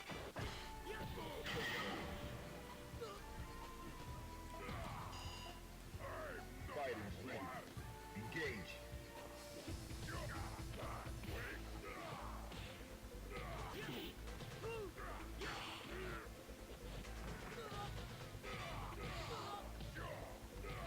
I've broken a bone once, but I barely remember it. I've never, like, shattered a bone. Sounds horrible. I had a hairline fracture. It was like nothing. It was like the least broken a bone can be. They said it, and I recovered pretty quick. I vividly remember the weird condition of my skin when the cast came off, and also the cast when it came off had a horrible smell inside. I was just like, wow, skin is way more disgusting than I thought. This is an undroppable combo. Did you see how low the Gane damage was there? This is why you don't do those Gane combos. That was a weak fucking Gane combo.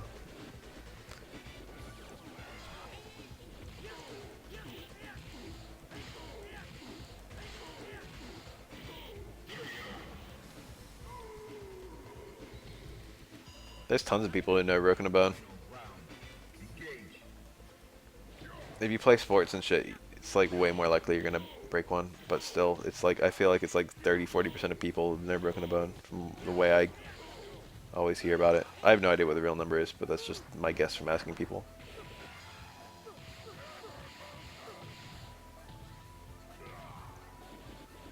I know people who have never been to the ER for like any reason. Never been in a hospital except when they were born. Yeah, Glar, that's true. Yun glows every other frame, and this footage is at 30 FPS. Optimistically 30 FPS. It could be 15 for all I can tell. Doesn't look like great footage. And we're getting the off frames. We're either going to get the on frames or the off frames with Yun super. So he's either going to be constantly blue or never blue.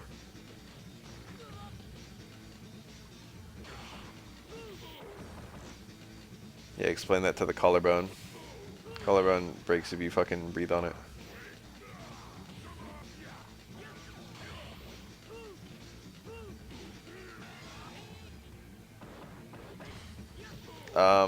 What American Aura Tech? Knee?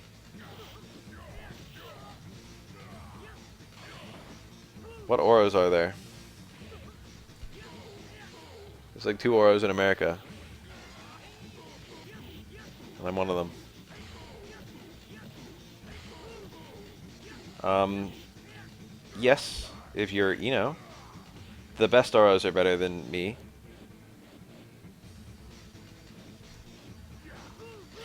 Wow, that was nice. I hate when Yuns do that to me. This is on YouTube, yeah.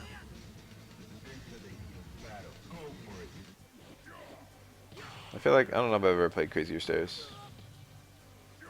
I played,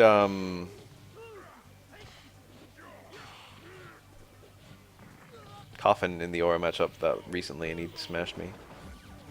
Which, you know, I got the general impression that he was better than me. It seemed quite decisive to me. He was doing a lot more jump and stomp than I was. I don't treat that like it's as good as it is. That was like eye-opening for me. It's like, you know, this shit's broken.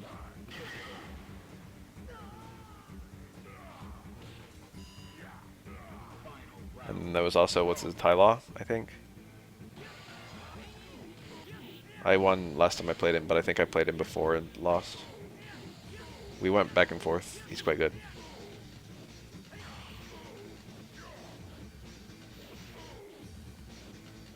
Was it Ty-Law? No, I'm not sure. Kari DP. No, I have no tips. I don't do that.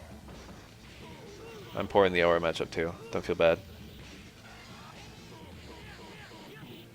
Jump and stomp is a mix-up with empty jump throw. The stomp stays airborne when the empty jump would land and the throw would grab. So if the opponent techs the throw, they eat the stomp, and the stomp is a launcher. Fighters ready. Engage. It's also a mix up with empty jump low because the stomp is an overhead, so you can empty jump low at the same time. There are anti-airs that work against both of them. For example, like a jab, but if it's meaty, you can't necessarily jab in time.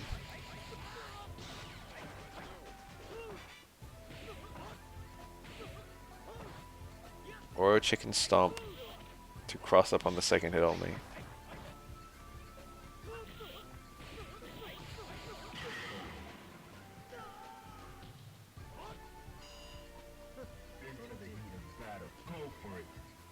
I can't quite understand. I only ever do cross up stomp in the corner. From like stand strong into heavy stomp. Oh. I don't know, I never do that.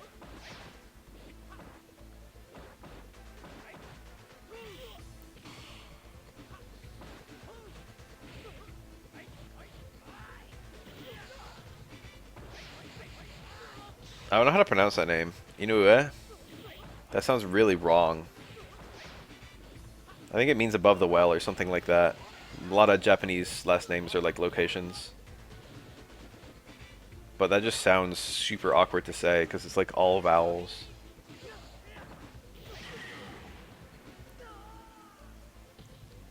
You win. Into the heat of battle. Go for it. Inui. The above is pronounced ue. The kanji. Inoue sounds super weird though.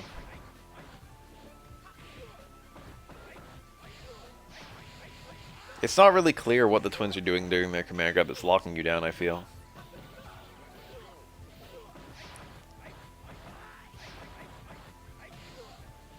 No, it's literally Ino Ue, I think.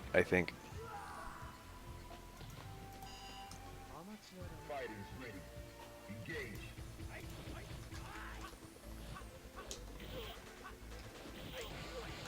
It's this, which I think is written like that. Unless I'm very much mistaken. Someone can maybe fact check me.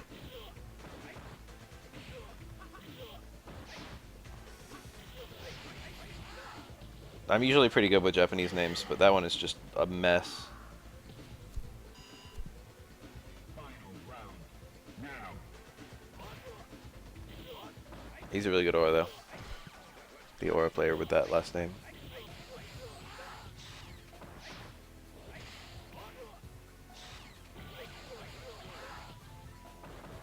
Yeah. I would probably say the best one's Thanatos. Or Kuroda. I guess I would say it's Kuroda. Yeah, final answer Kuroda. It's hard to say actually because like, you know, I wouldn't say Kuroda has the best tech of them. He's just got like really solid parries and neutral. Thanatos does kill himself a lot. He's like trying to show off, it feels. I haven't seen Kuroda play Third Strike in ages, let alone like Oro. His DVD stuff is old as shit. There's newer footage than that.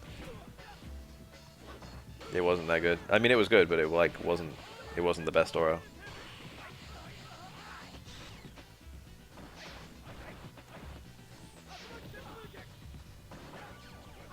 Dirty was a solid Oro. There's very little footage of him that I can find, but he was super methodical, which is true for almost no Oro players. It's like he tried to play just super optimally. He just did like the safest, like smartest play. I mean, he knew the tech too.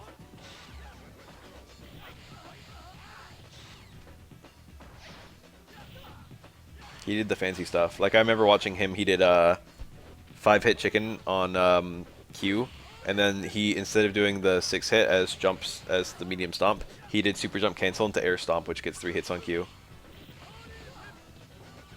Damage is only barely better. I think the meter build's a bit better.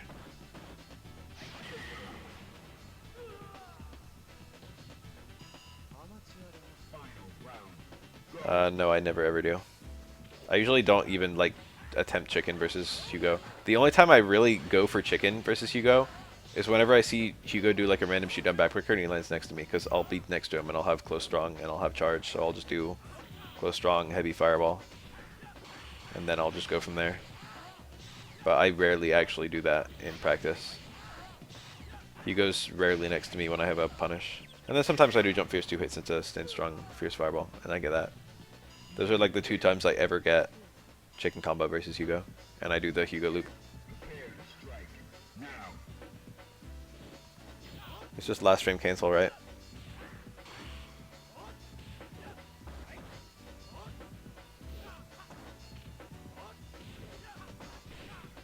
I don't even fuck with it.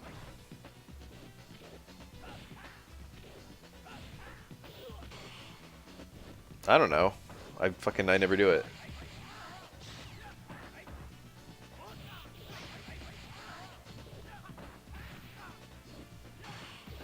Wow. Low parry there. It's a good play.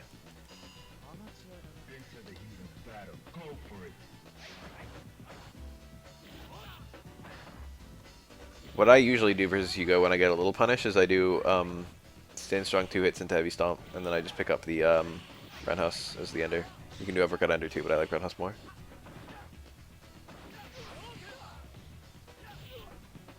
That kind of combo actually works on a ton of characters, but I rarely do it.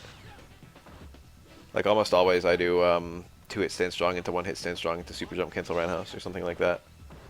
But you can actually do 2 hit stand strong stomp uppercut on tons of characters. But I've never bothered to memorize which characters that is, so I never do it. I can tell you Necro. Necro you can do 2 hit stand strong into medium stomp and it hits properly. Modern tier Yang is like high. He's on the bottom end of high tier. Maybe like mid high tier even.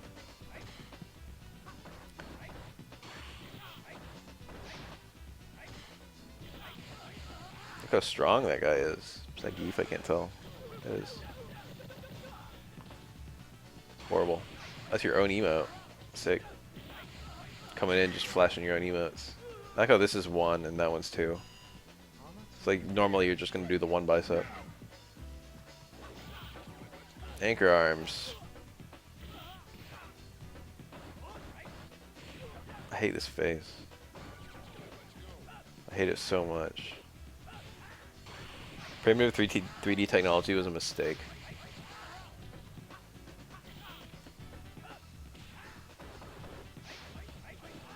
I think you should put them in the order that they're the numbers. Oh no, that Dizzy!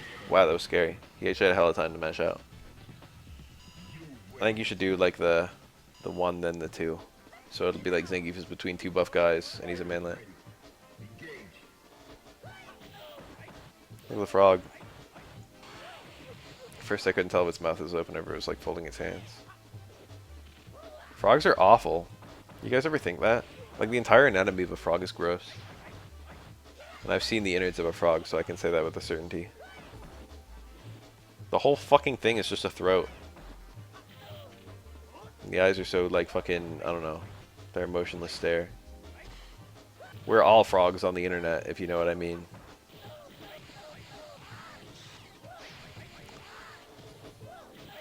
And then the whole tadpole thing, like what's going on there? I hate it. Have you guys ever seen the parasite that infects frogs and then forces them to grow extra legs? And it hinders their mobility, so they're more likely to get eaten, so the parasite can go into the frog's predators.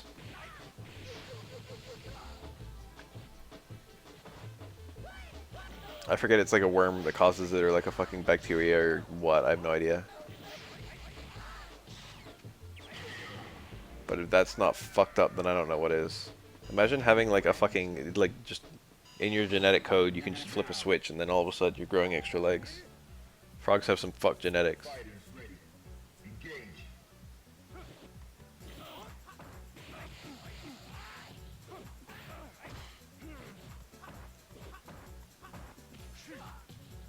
I hate when Yang's dive kick like that.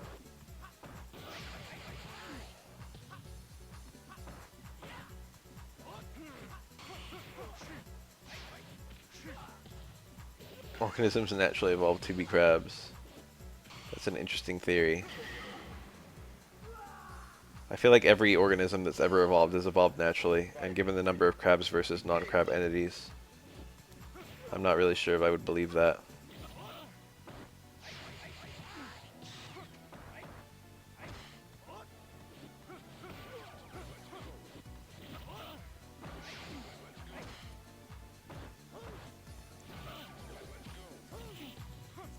Okay, that I can believe.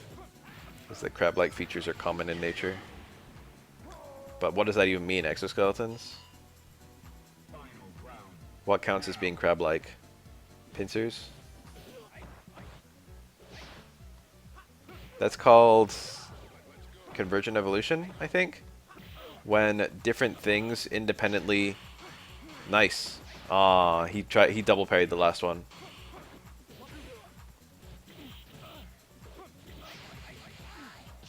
Different things evolve similar looking, similar function organs because they're adapting to the same environment. So like, you know, most things in the ocean have fins, even though lots of things in the ocean are not related, just because fins are useful. That's a punish? He did that like it was a punish and it worked. You win. Into the heat of battle. Go for it. Don't tell me that Towards Roundhouse is punishable from Dudley, and that fucking Yang super punishes it. Reversal super is so weird to do there. I don't think Dudley's plus. The only way I can... If Dudley was minus at all, then reversal super, he would be able to see it. And if he could see it, then why would he not block it?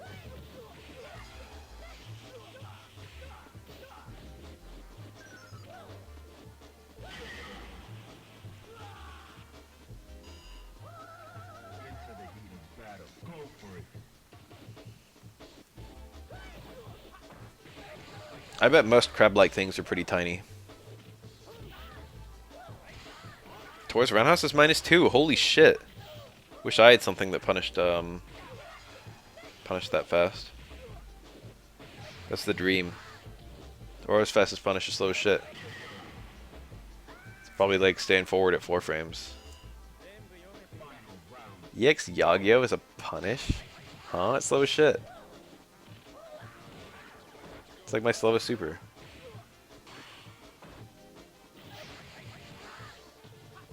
EX Oniyama? EX fucking... What the fuck is Kishi? No. Oh, EX Oniyama. Yeah, like the fucking uppercut. Okay, I'm with you. I was picturing you were trying to talk about a super. That's not... Is that really that fast? No way. Now. Prepare to strike. Now. Is that really that fast? I would not have guessed. It is fast. I would have guessed like 4. HPF got frame 1? It's pretty slow, I think.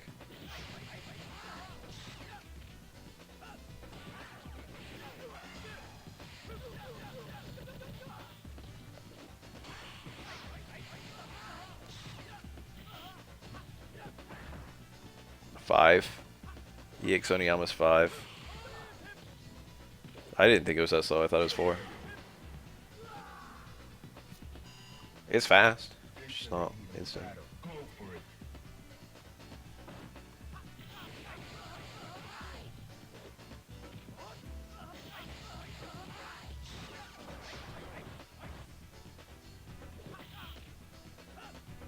it. Yang only has a cat if you get a win streak.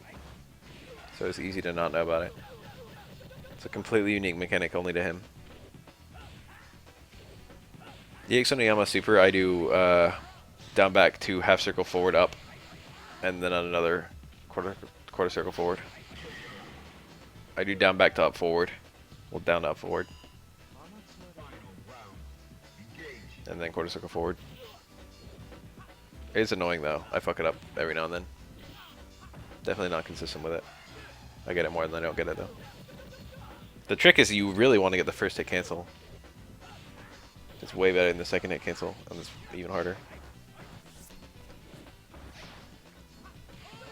God, when I showed the max damage that I could find with Oro, and I had to do 2 of those. Or not 2 of those. I had to do, jump roundhouse, stand forward. No, it was a fucking mess. It was jump roundhouse, stand roundhouse, EX fireball hits, stand forward, EX uppercut, super, and the EX uppercut had to cancel to super on the first hit.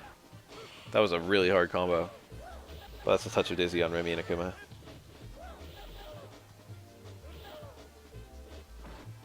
After the super cancel, you do roundhouse and it hits before they can land on the fireball.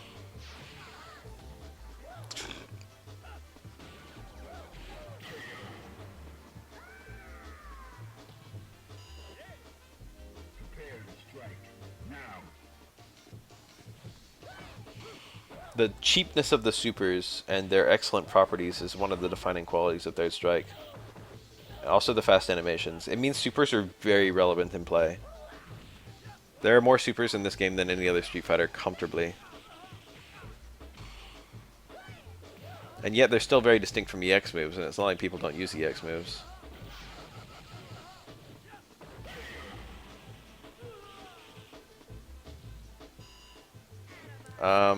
It is easier to parry out of, but it is very easy to do. And I do use it. I like use it until a Necro can show me not to use it, and then I shift over to a traditional super combo. But I like can't even remember the last time a Necro was like showed me not to do it.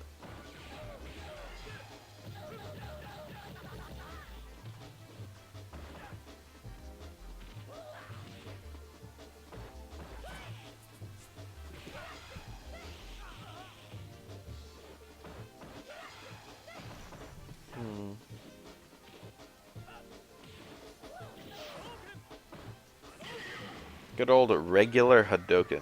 There was no punish on that, I don't think. If there was, it wasn't bad. I'm almost through this video. I'm gonna go to sleep as soon as this ends. Tired of shit. Now.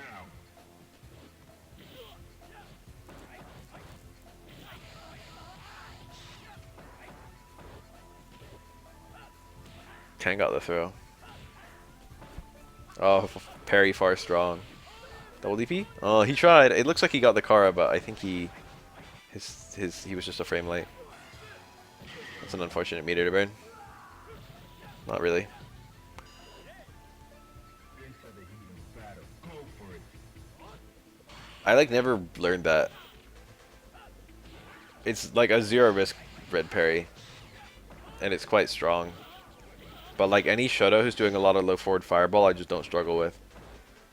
I just want it neutral. It sounds silly, but like there's a lot of basic like stuff like that. Well, I don't know if I call that basic, but like a lot of stuff that you would probably imagine someone would learn. Like I didn't start doing air parries until pretty recently, despite jumping all the fucking time.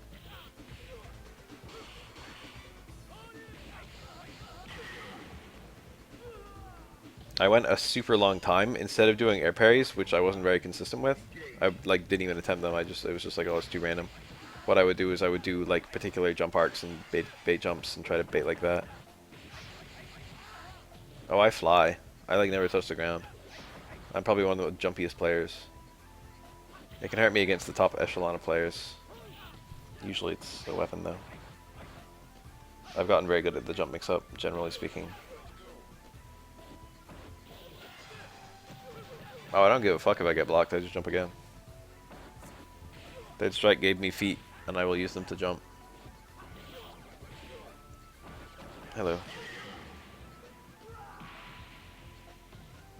You win. Now. It's easy to double jump badly as Oro.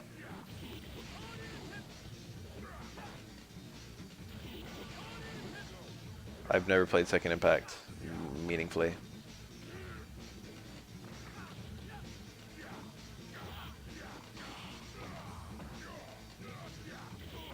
I've never played another human in it. I've only hit training mode. And just to fuck around with like Oro or Sean or Buki. The characters who like saw changes. Into the heat of battle. Go for it. Yeah, double jump isn't really for baiting Shoyu most of the time.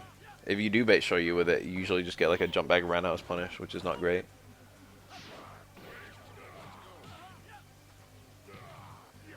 Usually the way I would bait Shoryu is I would just super jump over their head and they would DP at the wrong time. That works on a lot of people.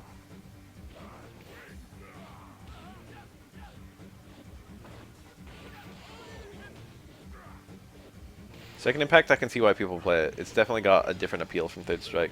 Mostly in the way that Super Links work. It's like everyone has a shitload of Super Links everywhere. I think he thought that would kill. Low Strong Juggle is one I've never seen. Fighters ready. Engage.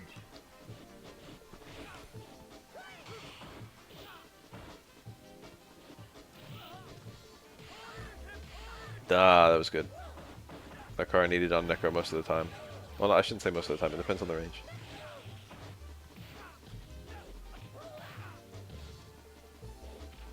Oh, what is it? Low runoff, staying fierce. I haven't thought about that in forever.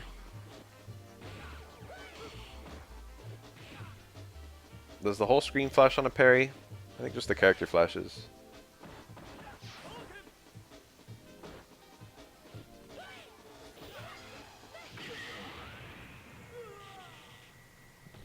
Maybe I'm wrong. Are you ready? Go.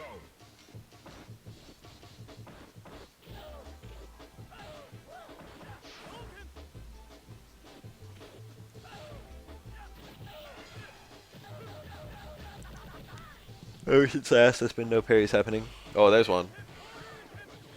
I don't want to scroll back. I didn't notice if the screen flashed.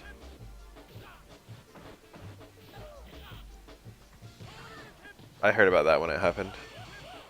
That was such a bad DP, but it was not too risky because, you know, if he DPs again here, he's an idiot. Because I parry that as Necro.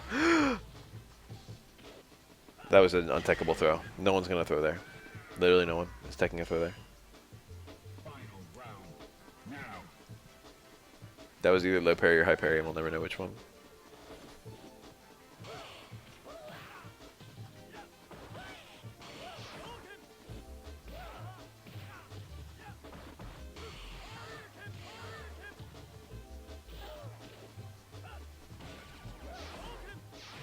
Wow, the trade. Good for Ken, I guess. Definitely good for Ken now. Ken got an overhead out of it.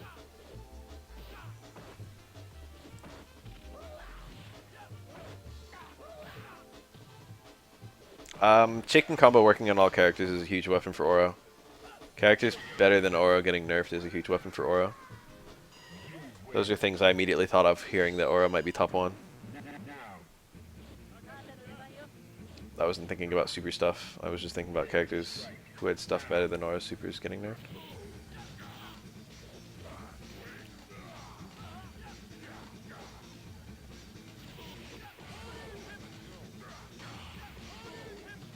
That was parry block OS probably, which is why the second one hit, because he probably did it once.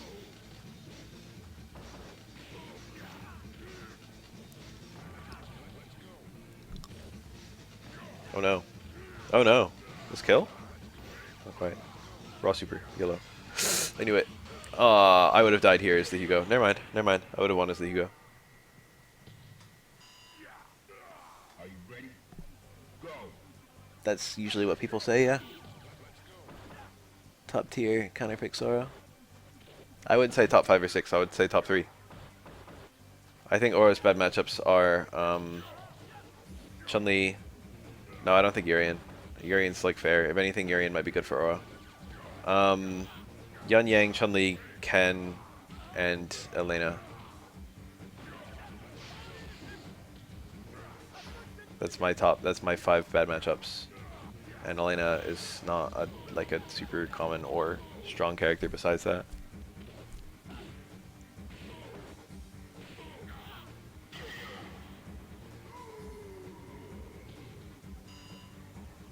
Final round. Go for it. There are very few good Elena players.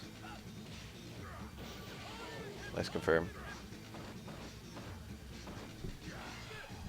Wow. Picked up a whiff punish. Oh, he had a super confirm there. No, he didn't. He has a meter. I'm crazy.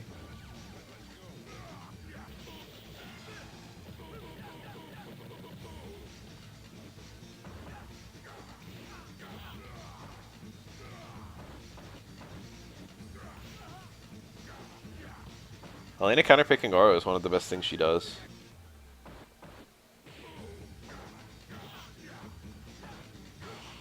She's also very reliable in some other matchups.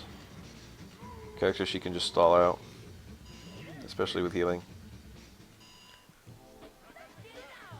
Are you ready? Go. Is that punish?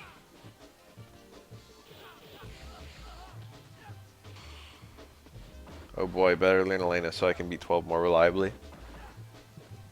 My 7-3 matchup of Aura 12 wasn't good enough, so I need an A2 matchup using Elena.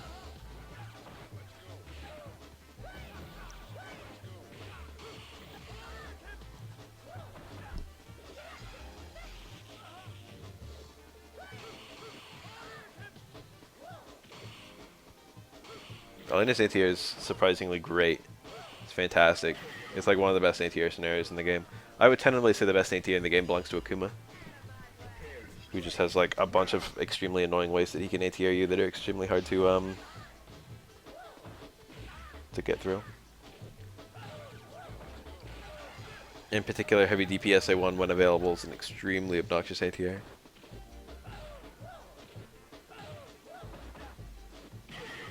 Nice. Good round. Doing a DP after dash is kind of hard to execute.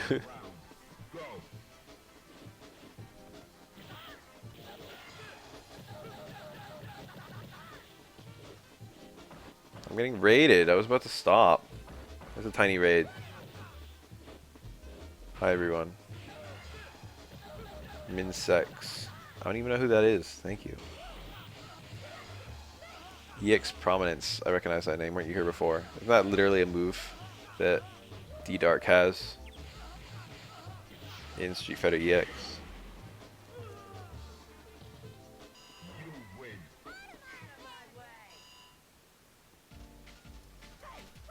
That's cool. Thank you. Prepare to strike. Now.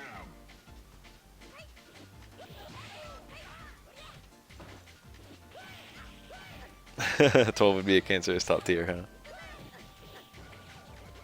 X prominence. I think he says it. It sounds like that. Wow, she attacked the wrong way and Necro got the unique back throw. What a moment.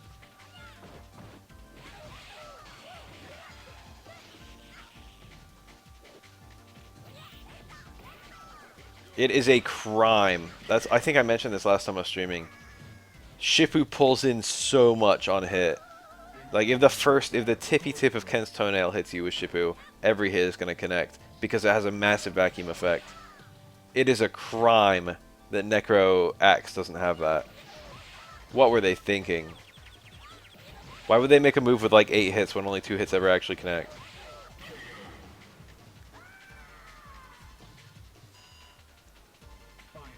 Wait, what thing that Necro had? Makoto SA1 has a big vacuum, but it's not big enough to always get all the hits. I've seen it get like just the first and like the 5th.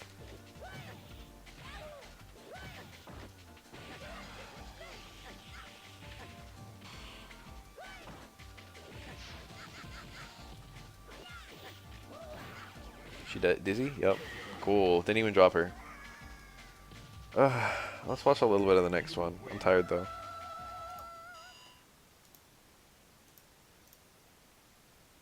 There's no way I'm watching all 50 minutes of this at 3:35 a.m. Just gonna see what's on. If there's not an aura right now and then an aura for the whole video, then I definitely won't watch all of it.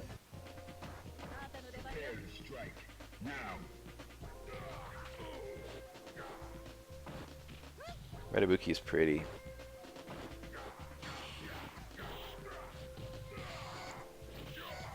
SA2 Hugo, we've already been seeing a bunch of. It's nice. Kind of weird here, but not that weird. Ibuki does jump. She do be jumping. It probably punishes some other stuff too. Like I wouldn't even be surprised if he could like block or even parry or even block the stomps and then Super 2. You don't normally pick it, but it's not bad. Hugo can set it up. It's not like a combo that you can't. It's not a super you can't land.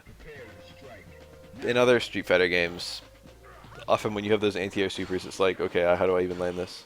But Hugo's got like Ultra Throw. Or like EX Clap situationally.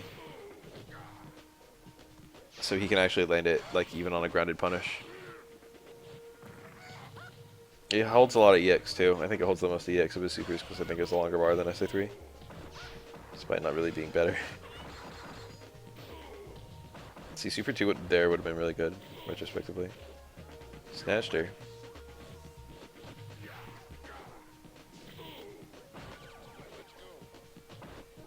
I hate Hugo Aura. Hugo's one of my least favorite characters to fight.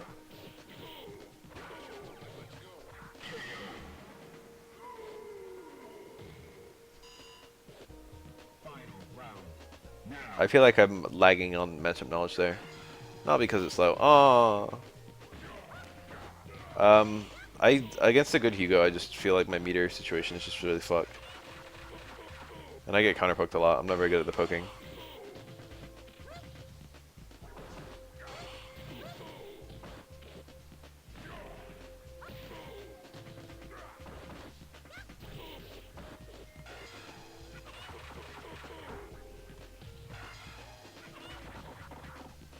SA2 versus Hugo is what I do. And I do not focus on EX. I save for boogers purely. Then I use the boogers to either bully him to the corner or get crossable blockable if he's cornered. He's got no good escape besides EX clapping and eating a hit of the super, which is a good escape, but most Hugos don't even do it. If the Hugo does do it, then I change my game plan a little bit and look for knockdowns into super.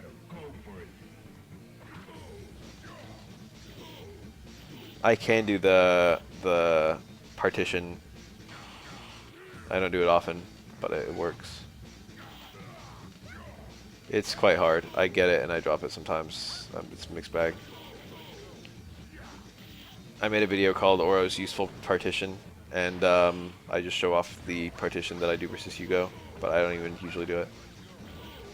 But you can do, you can get most of charge, then cross up and get the rest of charge, and then do Staying Strong Heavy Fireball. So you can do a cross up into Heavy Fireball. And that gives you a mid-screen Hugo loop. It's not that hard.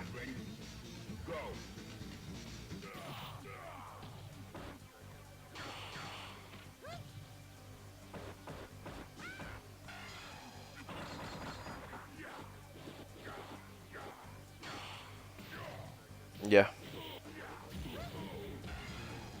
Nice. Damage is pretty high for Shanabuki.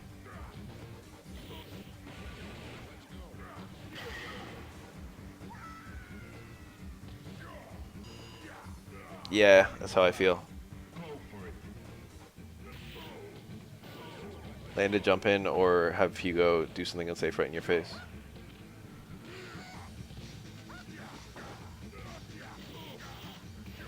Such as a low roundhouse. Oh, nice. You see that? Was that a mid-air clap? You don't see that often. That's super rare. I wouldn't have thought that would have grabbed from that angle. New tech for me. I know you can super cancel the clap, but I think he just linked the clap and had it work. I mean, linked the super from the clap. The super cancel's like instant if you cancel the clap, but the clap has next to no recovery.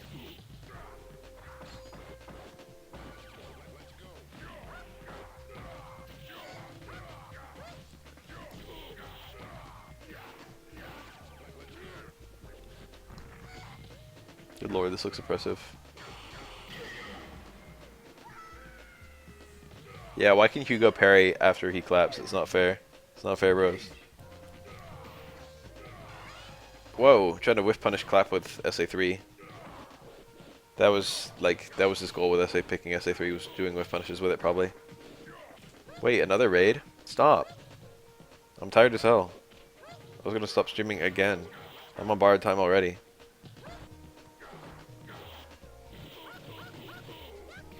Whew. Am I getting popular? I feel like I've been streaming recently and I've gotten a raid almost every time I streamed.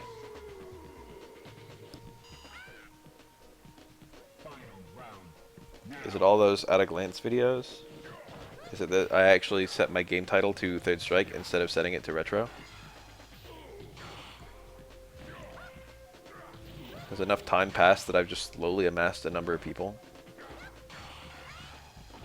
I didn't know. I have no idea that's invincible. It's obviously not throw invincible. That's good. He did it so high, but if it was light super, actually maybe if it was any super, but definitely if it was light super, I was like, yeah, it'll hit. A lot of active frames on that. Wow, you did this to me.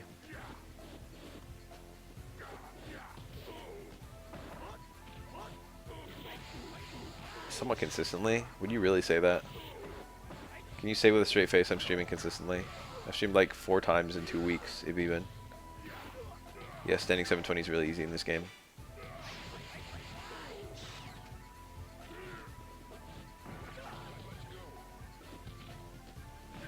for exactly what you would guess.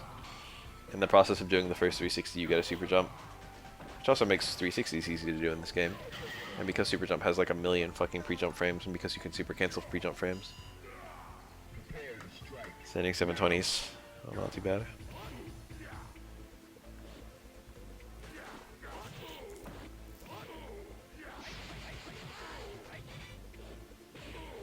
I stopped streaming for a while due to classes and just general life stuff. I think I kind of like overworked myself during the season 5 whatnot. And I'm not streaming that many new games anymore because I kind of feel like now that I'm getting more popular on YouTube, I kind of feel bad putting up like archives.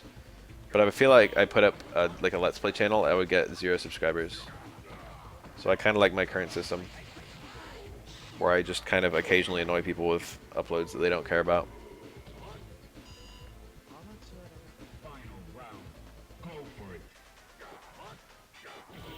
But like, I basically continuously get new subscribers at like a constant rate. It'll be like, you know, 40 fucking new subscribers a day or something like that. And then every time I do like a bulk upload, I put up like, you know, 8 videos or whatever, I just lose 10 people all at once. It's been going like that forever. Who knows how many subs I would have if I didn't do fucking other stuff. I don't even know how many people watch these. Well, I know how many. It's like a few thousand, because that's how many views the videos get. It's a shame, though. I would have thought it would be more general appeal. I did them all in a day.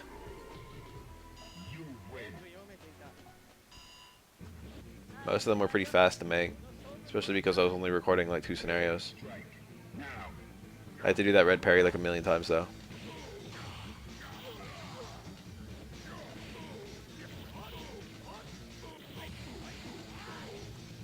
Most of them only took like 10 minutes to record.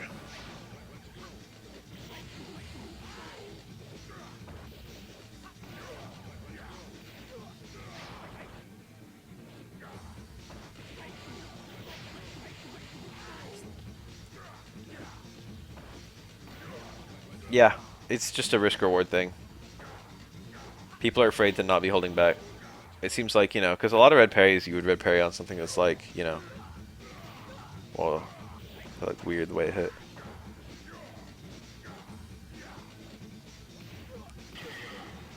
A lot of red parries, it's like I don't want to take the damage if I mess it up, and I'm probably going to mess it up more likely than I'm not.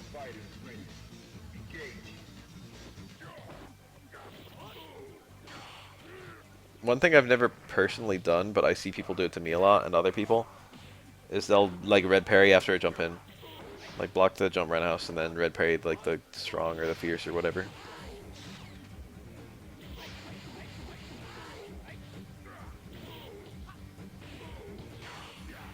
I'm never gonna do jump roundhouse low forward, like fuck it.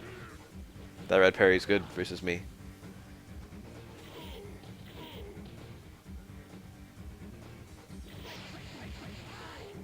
Jump roundhouse low forward, hit grab is like not even a combo, I think. Or like very specific ranges. It's hard to do. The thing about Aura's close forward cancel into command grab is that it moves him forward more than the low forward.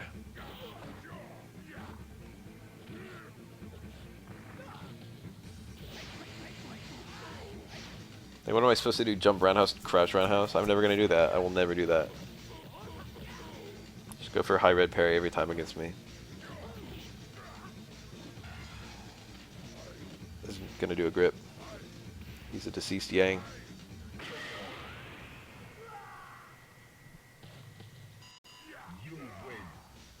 I'm hitting critical levels of sleepy. This is a is it a P1 P2 thing?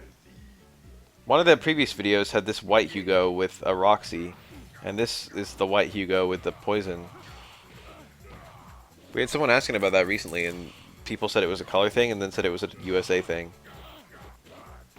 But is it a P1 P2 thing? What's going on there? I doubt they're suddenly using the US version of the game or whatever. Is it just always Roxy P2 and Poison P1?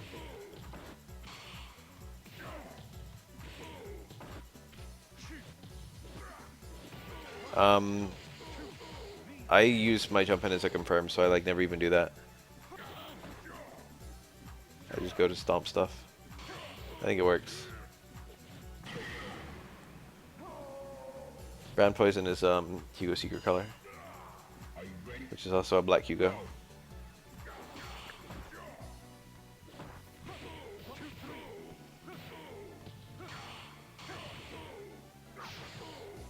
Do you guys want to hear an extremely awkward story? I was at Wednesday Night Fights one time, and I was just playing casuals, and I saw this guy play, so I knew he wasn't super duper good. So I was just like, I'm just gonna play random characters, and he sat down with me, and we played a few games. And so I played a little bit with Ken. My Ken is not horrible, but not great. And then I played a little bit with Hugo. My Hugo's not horrible, but not great. But for both characters, I picked the secret color, because I usually pick secret color.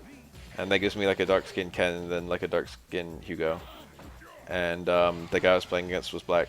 And I was just thinking to myself, like, wow, I hope like he doesn't read into this, because I didn't mean anything by it. Imagine you're black and you play someone and they just fucking immediately pick like the black variations of all the characters.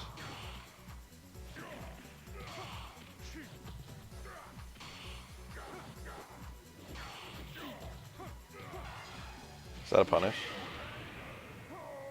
I hope he didn't even notice.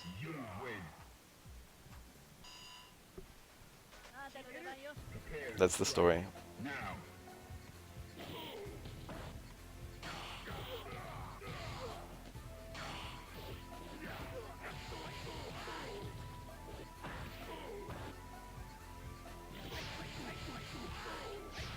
Does that really work? I've seen that versus Q, but I've never seen it versus Hugo.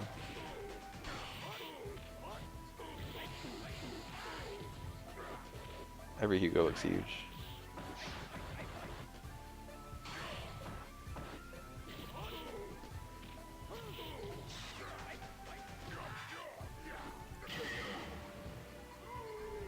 Is that Mr. Krabs? Extremely cursed. Prepare to strike. Now.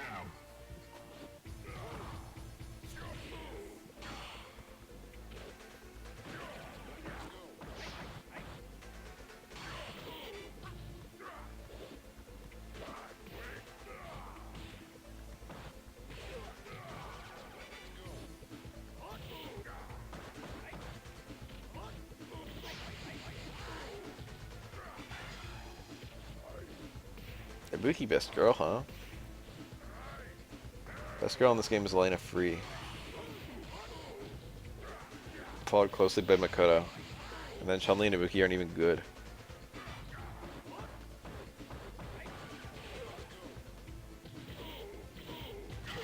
I can understand why someone would say Makoto, but actually it's Elena.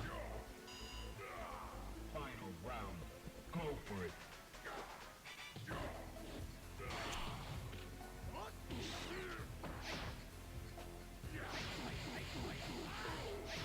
Oh, he did it.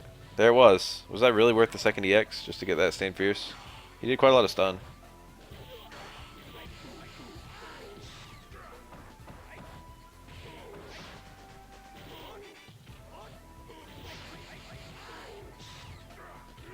Remy best girl. 2 posts at the same time. Actual best girl is 12.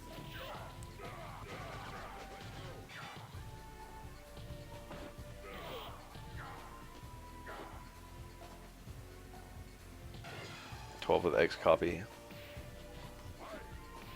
Damn, I thought about saying something that's like, I probably shouldn't say that. It was me wondering whether 12 copies everything. So I said it. That has been said by me.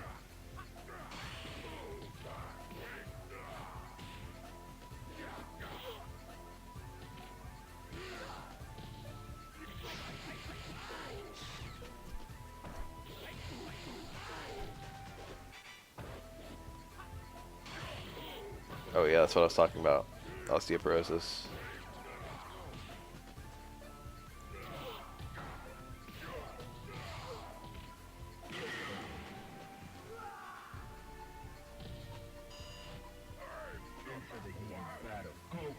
I guess I would want 12 to copy everything.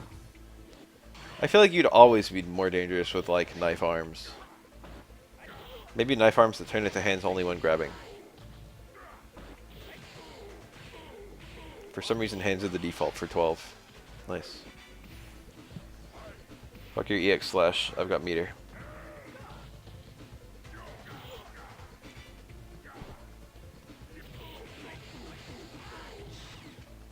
Every character in Street Fighter has giant hands. However, Remy's hands are particularly giant. Maybe his head is particularly small.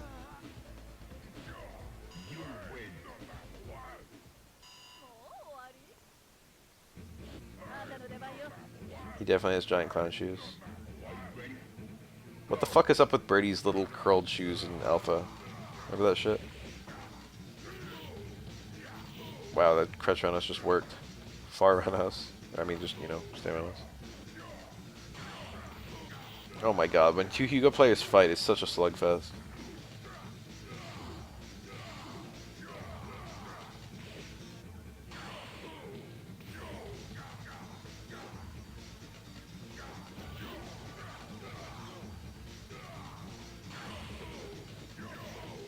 I'm gonna like look for Alex Jellyfish hands and it's gonna kill the whole game for me. Because once I see it, I know I will never unsee it. The trick with Hugo Low House is like the bullshit blocking direction. I don't quite know how it works. It feels like it just always works. It seems like it's low then overhead after it goes a certain distance. I think that's right. But that's just me. Like when I say that, it sounds wrong. I'll load the transition into an overhead.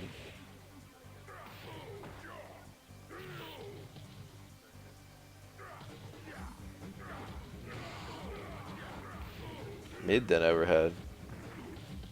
I thought it was a real low, but I'm not even sure.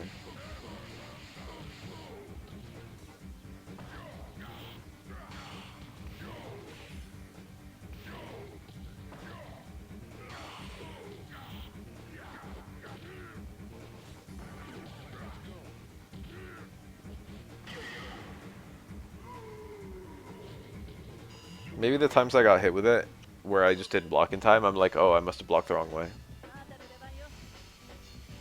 I don't know, I never even fight Hugos who push that button against me a lot anymore. Whoa. Trying to chop.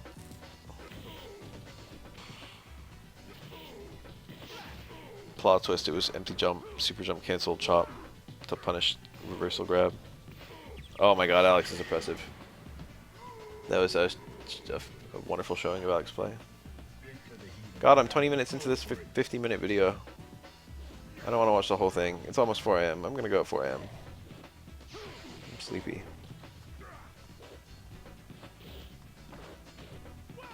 I haven't even brushed my teeth yet. No, that's the worst feeling when you want to lie down and fall asleep. And it's like, no, I've got to brush my teeth.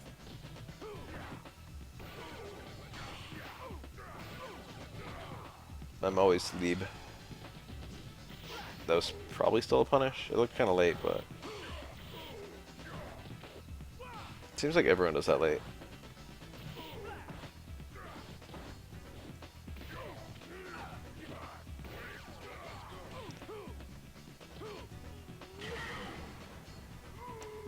I did pretty well at Just Amongst Little Tournament, huh?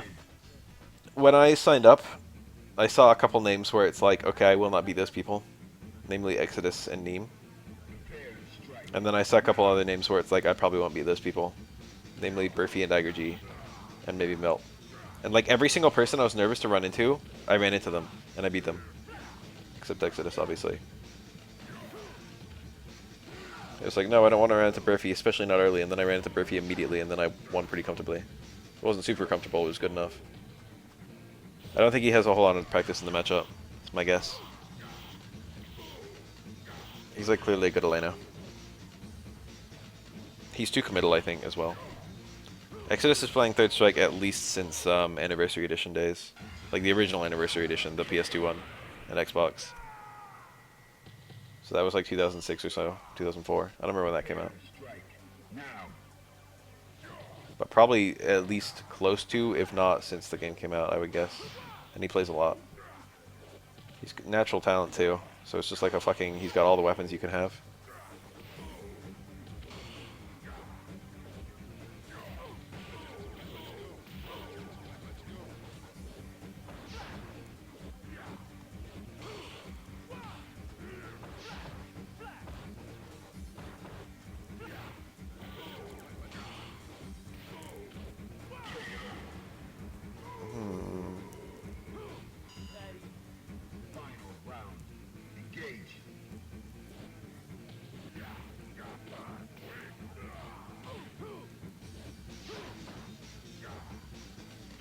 No idea. Usually there's just a little section that's like hit. And then it's like mid, low, or high.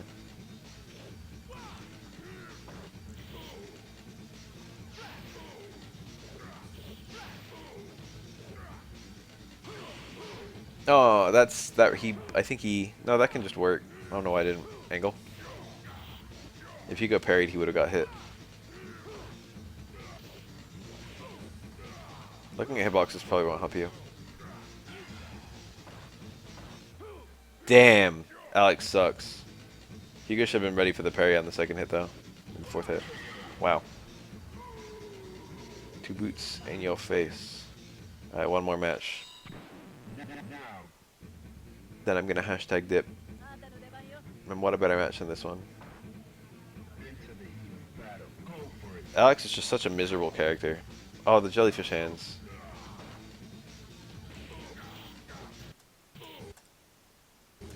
They do look like jellyfish.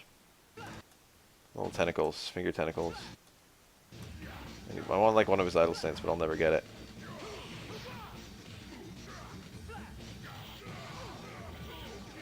Do it at the start of the next round.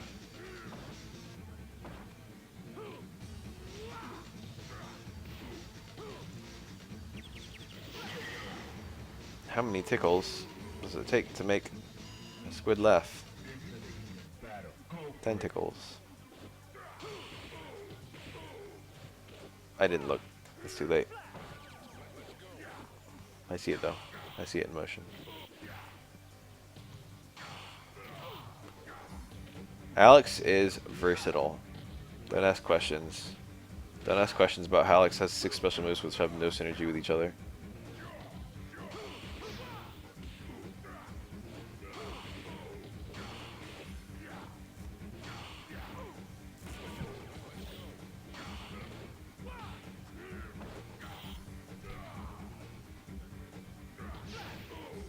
Slash elbow, flash chop, air stampede, knee, command grab, and DDT.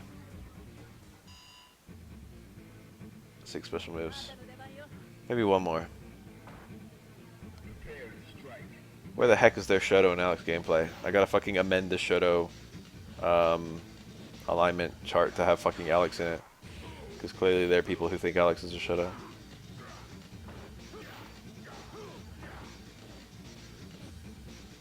Find me the Shoto somewhere in Alex's kit.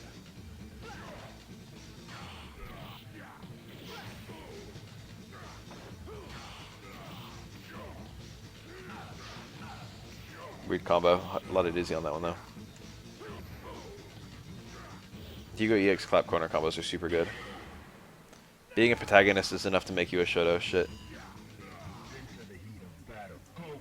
DP style special move. In what way is it even remotely like a DP other than the fact that it goes up?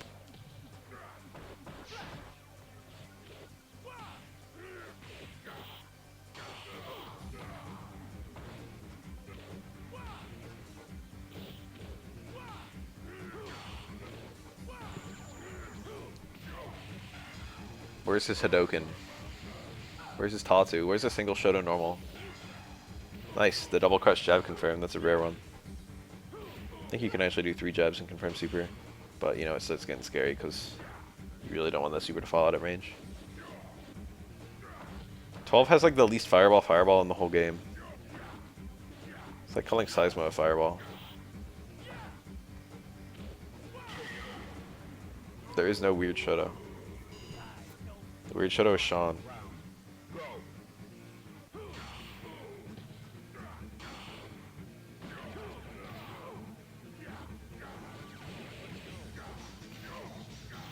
I'm tired as hell.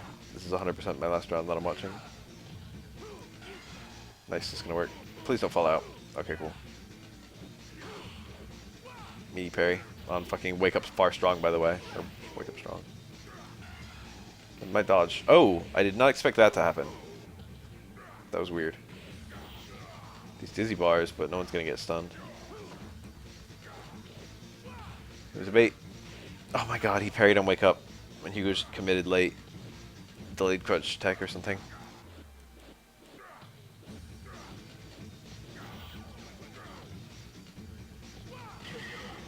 There are similarities between 12 and Chun. Pre-Super Chun-Li is a little bit like 12. Not so much in the movement, but definitely in the attacking mannerism. Okay, I'm going to bed. It's been Gucci. Later, everyone.